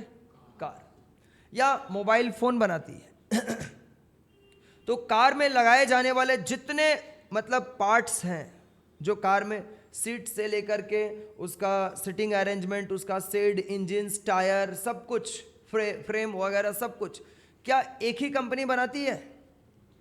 नहीं। वे जितने भी पार्ट्स उसमें लगे हुए हैं ना, सब अलग अलग जगह से खरीदती है। कुछ पार्ट्स वो अपने फैक्ट्री में बनाती है। तो हमें ये डिसाइड करना है कि पूरे कार बनाने का जितना सब कुछ लगेगा हमें अपने फैक्ट्री में बनाना है, या बाहर से बाई करना है। मेक और बाई डिसीजंस, समझ में आ रहा है ना? मेक और बाई डिसीजंस मतलब हमें ये कुछ कंपोनेंट्स जो बाहर में हमें बिना मेहनत किए, बिना पैसा लगाए डायरेक्टली परचेज, मतलब हम मैन्युफैक्चरिंग भी करेंगे अपने पास तो वह खर्चा आएगा, फिर हमें उतना लैंड एरिया चाहिए, फैक्ट्री चाहिए, रिसोर्स चाहिए, मटेरियल चाहिए, मेन चाहिए, मैनेजमेंट चाहिए उसको मेंटेन करने के लिए। तो ये सब में हम इन्वेस्टमेंट करें या डायरेक्टली बाहर से खरीद के लगा देते हैं उसके अंदर। समझ में आ रहा है ना? आप कार खरीदने जाते हो तो कार की स्टाइल, लुक, डिज़ाइन ये चेक करते हो। समझ में आ रहा है ना? ये देखते हो कि मैं टाटा का कार खरीद रहा हूँ, कि मैं मारुति का कार खरीद रहा हूँ, कि हुंडई का कार परचेज कर रहा हूँ, ये क्या ब्रांड लिखा हुआ है। उसके अंदर जो कंपोनेंट लगे हैं सब एक ही जगह से खरीद रहे हैं भैया। फ़ोन खरीदते हो ना, ऐसे ऐसे उठा उठा के लुक चेक करते हो, ये फ़ोन है, वो लुक है मेरा, ऐसा है। अंदर का कंपोनेंट खोल के देखते हो क्या? सब एक ही जगह से खरीद के आया हुआ है। समझ में आ रहा है मेरी बात? किसी का ब्रांड वैल्यू ज़्यादा है तो वह ज़्यादा पैसे मांग रहा है मार्केट में सेल करने के लिए, जिसका कम है वो बेचारा 30,000 में बेचने को तैयार है। बात समझ में आ रही है? So should the firm make the component और buy them from other firms? Firms को कंपोनेंट अपने पास मैन्युफैक्चर करना चाहिए या फिर बाहर के मार्केट से खरीद के लगा देना चाहिए? यह भी बिजनेस डिसीजन मेकिंग बोला जाता है। Will such decision remains the same both in short run and long run? क्या यह डिसीजन शॉर्ट रन के लिए सुटेबल होगा? शॉर्ट रन, लॉन्ग रन का मतलब होता है short period of time, long run मतलब लॉन्ग पीरियड ऑफ टाइम। दोनों के लिए क्या यह सुटेबल होगा? यह भी बिजनेस डिसीजन मेकिंग का पार्ट है। Marketing, what distribution and marketing channel should be used? हमें अपने प्रोडक्ट की मार्केटिंग करना है। मार्केटिंग समझ में आ रहा है ना? देश के बच्चे बच्चे तक पहुंचाना है कि ये हमारा प्रोडक्ट है, इसके खरीदने के क्या बेनिफिट्स आपको हो सकते हैं, ये मार्केटिंग करना बोलते हैं। माइंड में बैठा देना कि ये आपकी ज़रूरत है, ऐसा प्रोडक्ट तो आपको चाहिए, खरीदना होगा, और फिर उसको डिस्ट्रीब्यूट करेंगे किस चैनल के थ्रू तक, ताकि हम हर लोगों तक, फैक्ट्री से लेकर के कंज्यूमर तक हम उसे पहुंचा सकें। ये भी बिजनेस डिसीजंस मेकिंग का पार्ट्स होता है कि कैसे तरीके से हम पहुंचा सकते हैं। What marketing strategy should be applied? क्या ऐसा मार्केटिंग स्ट्रेटेजी हम फॉलो करें कि पूरा का पूरा मेरा प्रोडक्ट मार्केट में सोल्ड आउट हो जाए? ठीक है। विच कस्टमर सेगमेंट? अच्छा, अगर कोई मान लो कंपनी मर्सिडीज बेंज बनाता है, मर्सिडीज कार जानते हो ना, तो वह किस ग्रुप ऑफ कंज्यूमर्स को बेचना चाहता है? जो 5 लाख 4 लाख रुपए की कार खरीदना चाहते हैं उनके लिए बनाता है। आप अगर मान लो कोई कंपनी अपना एकदम हाई प्रीमियम बजट की फ़ोन बना रहा है, तो वह क्या 20,000 रुपये के फ़ोन खरीदने वालों के बीच बेचना चाहता है? नहीं। समझ में आ रहा है ना? हमें कौन से कस्टमर सेगमेंट को ये गुड्स बेचना है उसके ऊपर फोकस्ड करना है। क्या हमारा एडवर्टीजमेंट बजट हमारा क्या होगा? ये भी बिजनेस डिसीजन मेकिंग का पार्ट्स होता है। फाइनेंस मतलब हमें लोन चाहिए बिजनेस के लिए, बिजनेस में मैन्युफैक्चरिंग में लगाने के लिए, सर्विस प्रोवाइड करने में लगाने के लिए हमें लोन चाहिए। तो ये फाइनेंस हमें अपने कंपनी का इक्विटी शेयर बेच करके फंड रेज करना चाहिए, या डिवेंचर्स बेच करके अपने कंपनी का हमें ये फंड रेज करना चाहिए, या फिर हमें बैंक से लोन ले लेना चाहिए। ये भी बिजनेस डिसीजंस मेकिंग का पार्ट है। मतलब इतने तरह के बिजनेस डिसीजंस हैं जो इकोनॉमिक्स के बिजनेस डिसीजंस हैं, जो इकोनॉमिकली हमें लेने होते हैं अपने बिजनेस के लिए। ठीक है। It is advisable to go on own fund only, या फिर हमें सिर्फ अपने फंड से काम चलाना चाहिए, जितना मेरा है बस उतना में ही हम बिजनेस करेंगे, ज़्यादा हम नहीं लेंगे। नेक्स्ट क्या है बच्चे? Risk. How to handle the risk and uncertainties of running the business? Business को अगर हमें चलाना है, रन करना है, तो कैसे हम रिस्क हैंडलिंग करेंगे, कैसे अनसर्टेनिटीज को हैंडल करेंगे? समझ में आ रहा है ना? आप अपने स्टडी, कोई भी जर्नी, कोई भी काम करते हो, रिस्क आते हैं ना, तो कैसे रिस्क को हमें हैंडल करना है, कैसे रिस्क को मिनिमाइज करना है। रिस्क पूरी तरह से जीरो नहीं हो सकता है, रिस्क सिर्फ क्या हो सकता है? मिनिमाइज हो सकता है। तो ये रिस्क को कैसे मिनिमाइज करना है, this is also the part of the business decision makings which is decided by the economics. ठीक है। यहाँ तक मेरे प्यारे बच्चों अगले क्लास में आपको पढ़ के आना है। ठीक है। अब बहुत जल्दी मैंने जैसे तुम लोगों को प्रॉमिस किया है कि मैं पूरा टारगेट्स लेके रखा हूँ, नेक्स्ट वीक में मैं आप लोगों को सबके हाथ में स्टडी मटेरियल्स पकड़वा दूंगा। ठीक है। और अगले मंडे को हम लोगों का आखिरी बार अकाउंट्स का इंट्रो क्लास रहेगा। तो सर उसके बाद पढ़ाएंगे नहीं क्या? इंट्रो क्लास, मैंने बोला इंट्रो क्लास। तो उसके बाद मैं आप लोगों को मंडे को शेड्यूल्स दे दूंगा कि कौन से डे पे कौन सा सब्जेक्ट का क्लास होगा। समझ में आ रहा है ना? कौन सा दिन कौन सा सब्जेक्ट होगा, कितना से कितना बजे होगा, ये सब कुछ आपको एप्लीकेशंस पे अवेलेबल हो जाएगा। ठीक है, तो आज के लिए यहीं पर स्टॉप करता हूँ। Thank you so much my dear students, bye bye, take care all of you.